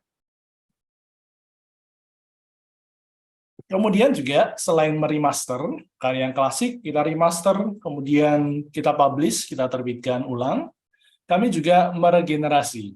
Jadi regenerasi di sini, kami membuat karya komik yang baru, melanjutkan yang lama, memperbaharui gaya penceritaan, termasuk gaya visual ya, dengan tim komik di era yang sekarang ini. Ini contoh dari Si Buta dari Gua Hantu versi modernnya yang sebelah kanan. Dan Bumi Langit juga menaungi banyak sekali IP-IP komik Indonesia lainnya, ada ratusan karakter, ratusan judul juga. Jadi selain Sri Asih, Si Buta, Gundala gitu ya, ini karya-karya komik Bumi Langit yang sudah terbit selama ini. Ada dari Godam Putih Hitam, ada Sri Asih versi film, ada Gundala versi manga, ada juga yang kayak gambar yang dari komikus senior, komikus yang lebih banyak menggunakan ilustrasi kayak gambar yang klasik. Jadi dalam satu slide ini kita bisa melihat komik-komik yang diterbitkan oleh Bumi Langit memiliki visual yang berbeda-beda. Dan memang kami menargetkan banyak sekali audiens masing-masing, target audiens masing-masing, niche masing-masing, dan juga jenjang usia yang bisa berbeda-beda.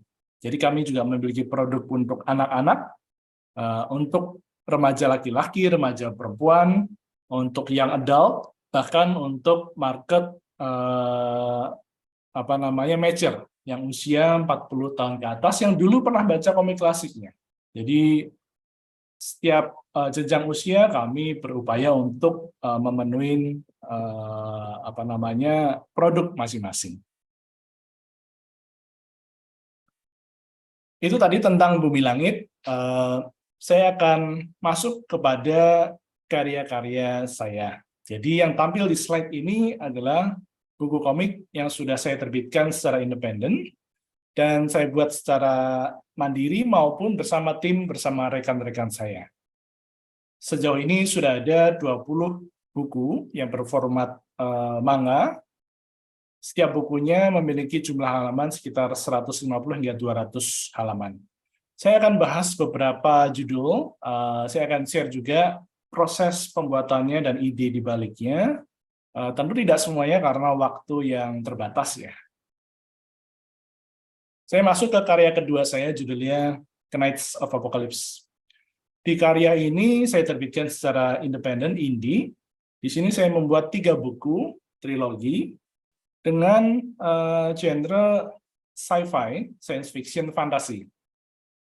Saya memang suka mengolah tema-tema futuristik gitu ya, modern, yang terinspirasi dari berbagai macam pop culture, film, game, yang kemudian saya olah menjadi cita rasa yang baru.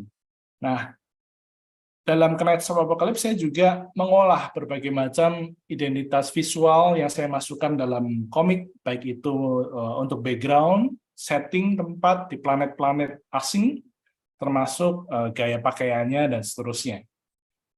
Dan satu hal yang paling kiri, gambar sebelah kiri, saya mencoba mulai memasukkan unsur rumah adat tradisional dari Indonesia, yaitu rumah adat Toraja dari Sulawesi. Yang sebelah kiri itu rumah adat Toraja, bentuk dasarnya sekitar 70% saya olah bagaimana kalau seandainya dia berada di sebuah planet bersalju dan dia posisinya berada di tebing gunung. Jadi ini salah satu upaya saya bagaimana sih mengimajinasikan kalau sebuah rumah adat tradisional berada dalam komik sci-fi, komik fantasi yang settingnya di luar angkasa.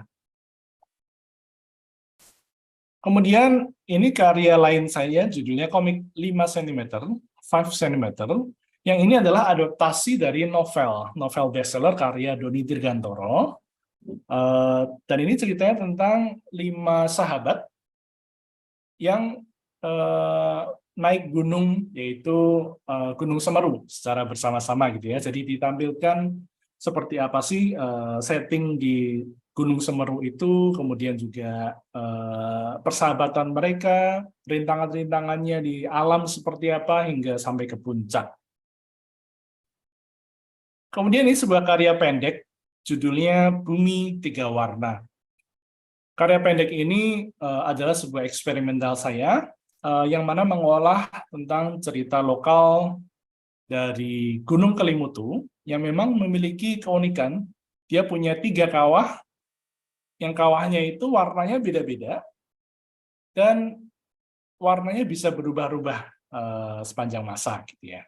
Gunung Kelimutu sendiri lokasinya ada di Pulau Flores, dan di Flores di Nusa Tenggara Timur tersebut juga terkenal dengan tradisi kain tenun yang memiliki pola-pola yang khusus gitu ya. Jadi saya tertarik mengolah dari cerita folklore mereka, dari latar belakang cerita mitos mereka juga, bagaimana dipadukan dengan konsep kain tenun. Jadi saya mencoba mengolah dekoratif motif-motif dari kain tenun tersebut dalam panel-panel komik menjadi background, kemudian disatukan dalam penceritaan komik tersebut. Kemudian karya pendek yang lain, ini judulnya Barong dan Putri Bunga. Tentu saja terinspirasi dari karakter Barong di Pulau Bali. Jadi di sini saya tampilkan karakter Barongnya itu seperti hewan fantasi gitu ya, yang dia berinteraksi, jalan-jalan di desa, dan menemukan sahabat yang baru. Berikutnya judulnya Grand Legend Ramayana. Ini adalah judul yang masih ongoing, yang masih berjalan sekarang. Sebenarnya sudah terbit hingga volume ke-6. Dan cerita Grand Legend Ramayana ini saya mengolah kisah Ramayana yang saya coba berikan cara penceritaan yang baru, dan juga bagaimana secara visual, khususnya dari kostum, dari sifat-sifat karakternya, saya sesuaikan untuk target anak muda zaman sekarang. Ini adalah desain karakter Grand Legend Ramayana, di mana karakternya memiliki kostum yang dipadukan antara aksesoris tradisional ala wayang dari Indonesia, dan juga bagaimana sih supaya kostum ini bisa relate, bisa disukai khususnya oleh generasi yang muda.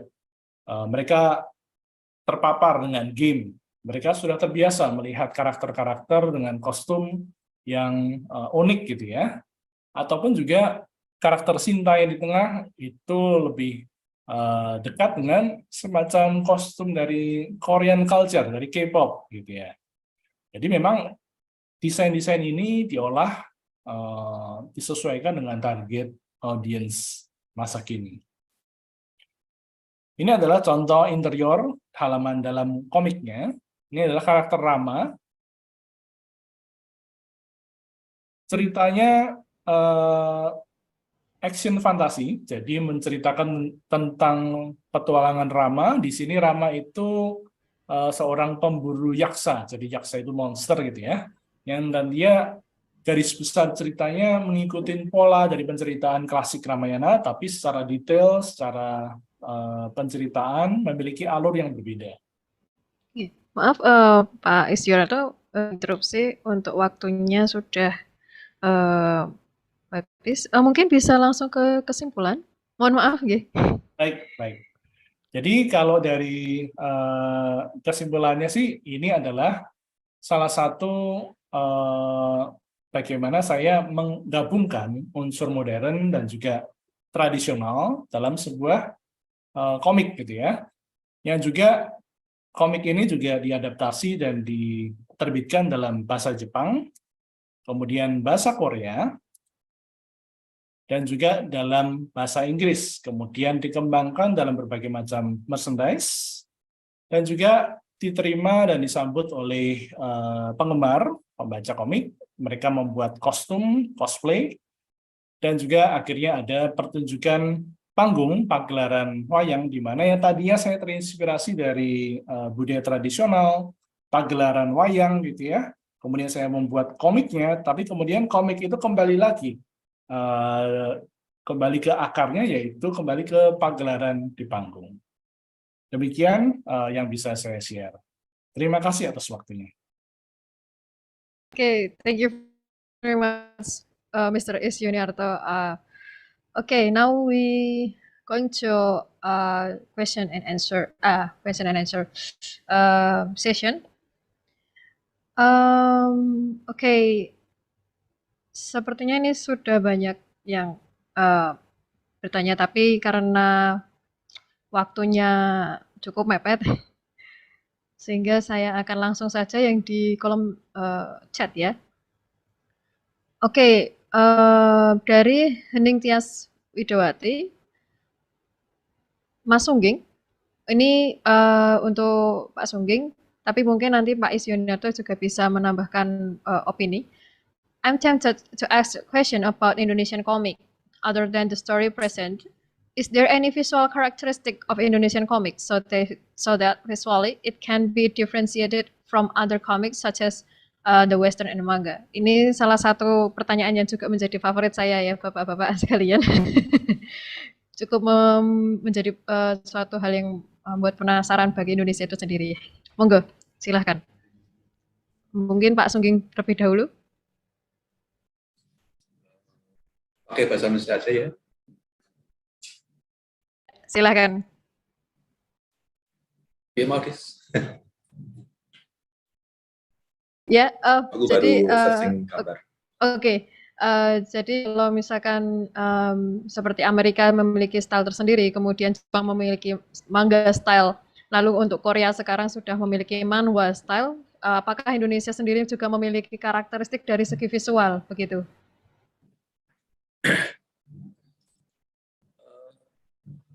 Sebenarnya masalah karakteristik mana ya? Depending tergantung dari masa ya. Artinya masa ketika jadi saya kembalikan pada bagaimana seorang ilustrator membuat satu ilustrasi dan dia akan terpengaruh oleh lingkungannya. Dia tidak akan jauh-jauh dari apa yang dia lihat sepanjang hidupnya. Dulu pernah ada satu mahasiswa yang kemudian berbicara pada saya dan menunjukkan karya dulu. Pak, karya saya manga style. Saya sebenarnya tidak suka dengan manga style, Pak. Saya ingin gambar seperti gambar orang-orang Indonesia. Ini kan juga gambar Indonesia, iya, tapi maksud saya tidak mau gambar itu seperti gambar Jepang atau Korea atau sebagainya. Tapi permasalahannya saya lahir, yang saya lihat adalah manga. Dan sampai sekarang pun saya melihatnya manga terus. Saya tidak pernah melihat ilustrasi-ilustrasi yang di luar itu. Itu salah satu contoh. Kalau saya sendiri pun juga begitu. Saya lahir tahun-tahun 70-an. Jadi apa yang saya lihat adalah gambar-gambar tahun 70-an. Jadi memang tidak bisa menjadi sebuah patokan ilustrasi Indonesia itu semacam apa. Karena semua tergantung dari lingkungan senimannya. Ya, tergantung dari lingkungan senimannya. Bumi Langit saya rasa sudah mulai sedikit merubah atau mencoba untuk pendekatan manga yang agak-agak Indonesia, jadi sedikit-sedikit. Mungkin misalnya kayak komik kuda putih hitam yang digambar si Irfan itu memang manga, tapi mencoba untuk sedikit berbeda. Jadi saya pikir tidak perlu tidak perlu ada satu keresahan identitas ya, karena tidak mungkin membatasi seorang seniman untuk melakukan satu aktivitas di luar kemampuannya, di luar lingkungannya. Misalnya saya sebagai orang Jawa, saya asli Jogja, lahir di Jogja dan sampai sekarang pun kalau keluar kota hanya karena tugas. Jadi ketika saya diminta untuk menggambar atau membuat satu konsep cerita, ya tidak jauh dari Jawa saya, dari situasi yang saya hadapi selama hidup saya. Saya tidak mungkin membuat cerita tentang masyarakat Padang atau masyarakat Dayak. Saya akan kesulitan untuk menemukan rohnya. Jadi, ya mungkin bisa, tapi mungkin orang Padang atau orang Dayak yang membaca, ini kayaknya hanya sebatas melihat dari Google nih, atau tidak terjun langsung dan hidup bersama dengan masyarakat di situ, sehingga apa namanya, ya seperti sekedar pengetahuan saja, tidak masuk dalam roh itu. Misalnya seperti itu. Boleh saya share gambar saya?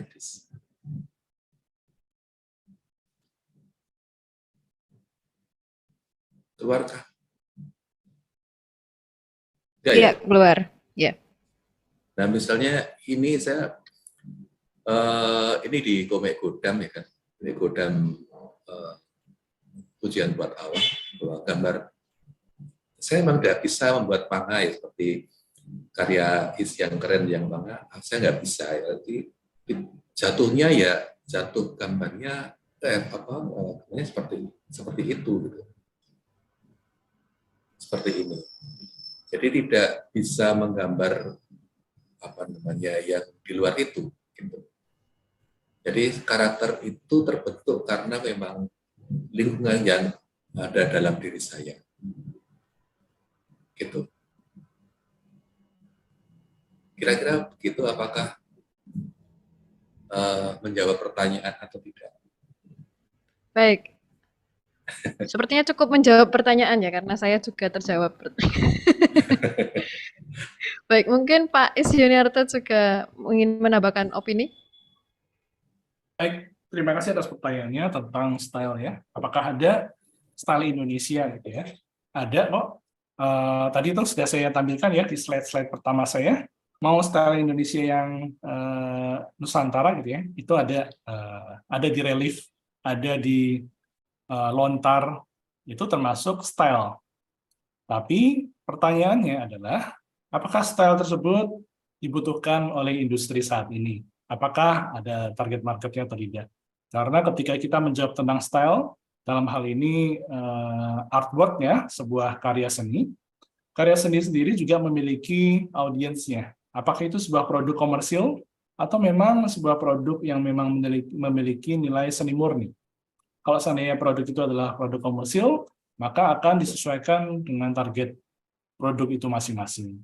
Tapi bicara style yang lebih jauh, tadi Mas Sungging sudah bercerita tentang apa yang ada di sekitar seniman akan membentuknya, termasuk saya. Saya kelahiran tahun 80-an, dan ketika saya lahir, saya tidak bisa menemukan atau bahkan tidak kenal komik Indonesia yang klasik. Karena tadi sudah saya paparkan bahwa di era tahun 80-an itu komik Indonesia sudah mulai berkurang jumlahnya, jumlah terbitannya, walaupun masih ada, gitu ya.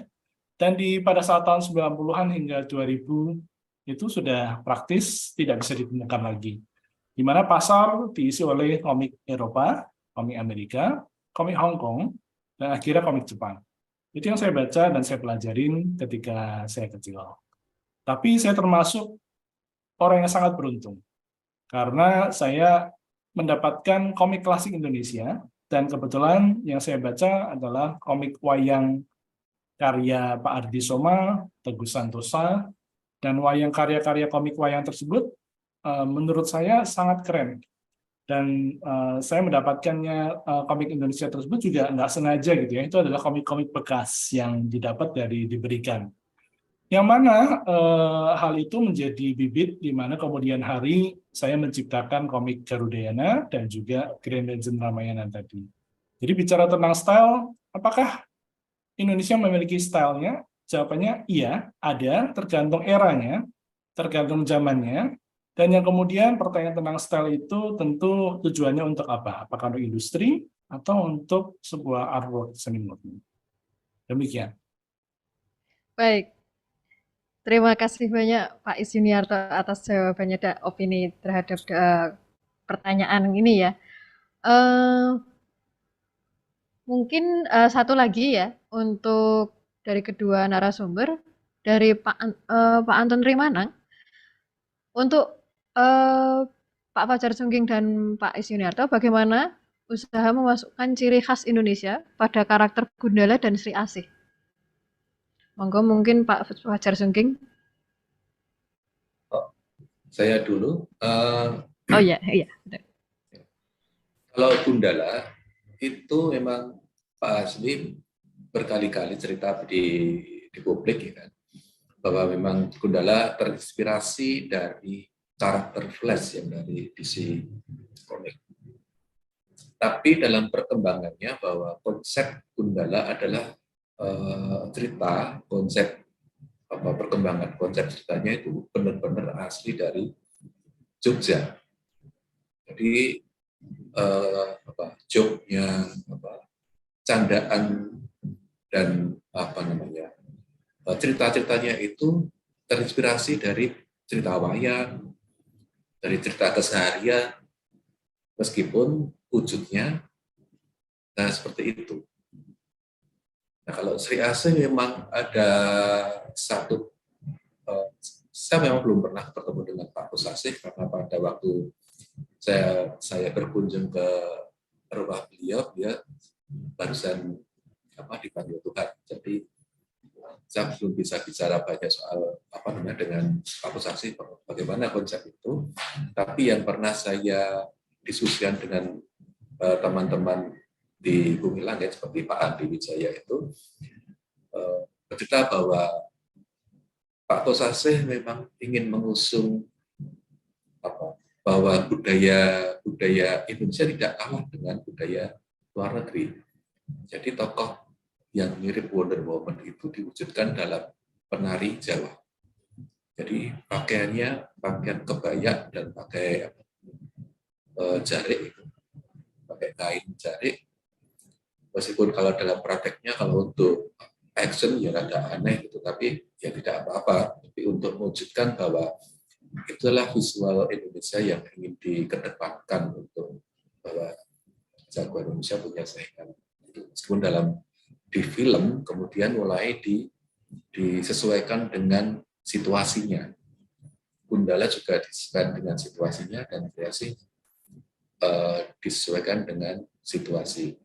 Seperti yang tadi bicarakan bahwa masalah bagaimana itu bisa dijual, disesuaikan dengan pasar. Gitu, Dis. Baik, Pak Songgeng. Mungkin untuk Pak Isyuniarto ada tanggapan lain? Ya, saya rasa Mas Songgeng tadi sudah menjelaskan cukup banyak ya, sedikit saja tambahan dari saya. Jadi di setiap komik maupun film Gundala dan Sri Asih gitu ya, kita akan banyak sekali menemukan keindonesiaan. Ciri khas Indonesia ini memang tidak melulu bicara tentang visual ya. Tadi Mas Songgeng mention tentang joke, candaan, yang memang beberapa candaan itu kadang tergantung daerahnya. Ada yang lucu, daerah lain mungkin tidak merasa lucu. Begitu juga tentang keseharian Indonesia yang ditampilkan dalam komik maupun film. Kami di Bumi Langit juga senantiasa selalu berupaya menampilkan hal tersebut. Keseharian di sini bisa cara berpakaian, gaya bahasa, tadi joke ya, candaan, dan tentu saja setting. Hal-hal tersebutlah yang dia membentuk ciri khas Indonesia dari IP atau dari karakter-karakter komik Gundala dan Sri Asih. Demikian. Baik, terima kasih Pak Isyuniarto atas tambahannya. Baik, untuk sesi ini saya langsung pakai bahasa Indonesia ya, mohon maaf ya. Karena waktunya sudah sangat mepet, saya akan langsung ke kesimpulan atau konklusinya ya. Dari presentasi di sesi kedua ini, yaitu style itu sangat dekat dengan lingkungan di mana dan kapan seniman itu atau artisan ini hidup pada masanya ya.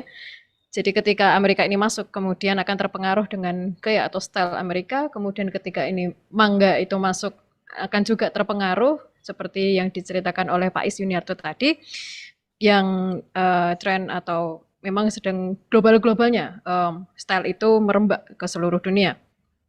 Dan artisan atau seniman itu pun nyaman ketika menggambar menggunakan style tersebut.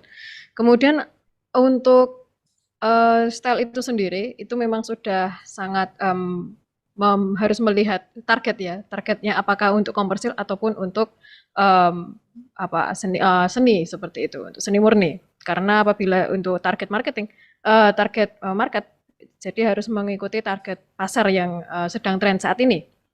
Kemudian untuk lokal wisdom budaya itu sendiri sebenarnya bisa ditambahkan baik itu dari segi cerita, budaya sehari-hari seperti bahasa, cara berpakaian, dan juga pada saat cerita itu terjadi itu di tahun kapan, itu budaya-budaya yang ada di tahun tersebut bisa dimasukkan sehingga menjadi ciri khas dari Indonesia itu sendiri. Baik, oke, saya akan lanjutkan dengan bahasa Inggris lagi ya. Okay, everyone. That's the end of the discussion for our webinar today. I would like to express our sincere gratitude to Dr. Lena Farida Hussein Jin, Dr. Samsul Arya Arifin, Mr. Fajar Sungging SSN, and Mr. Isyuniarto SSN for their insightful presentation. Their expertise and valuable insights have truly enriched our knowledge in this field. Next, I'll return this stage to Ms. Alit.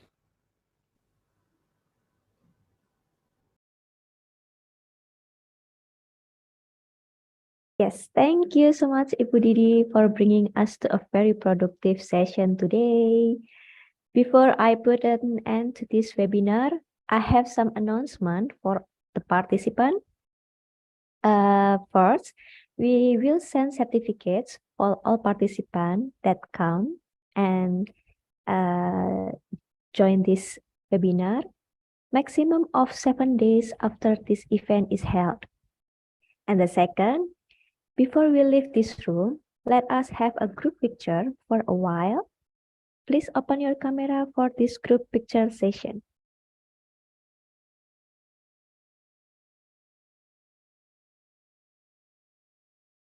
Okay.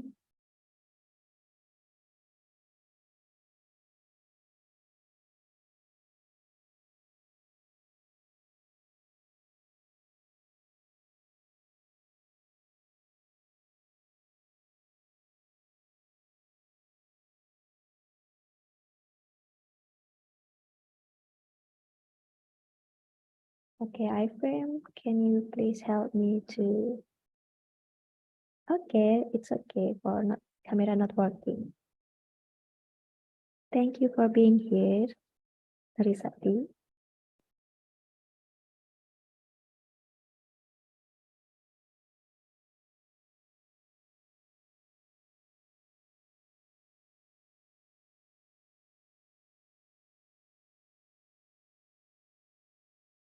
Okay.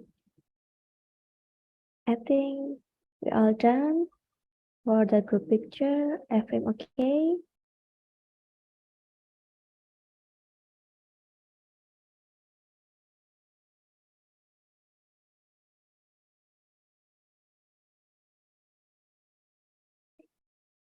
Thank you so much. So we are at the end of this international webinar. On behalf of the MSD Academy of Visual Art and Design, we would like to thank you for your participation today. We hope that you enjoy attending our event. We also want to apologize for any mistake that we did, especially if there are mistakes in mentioning the names and the titles of the speakers. I am Putri Alit.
Recording stopped.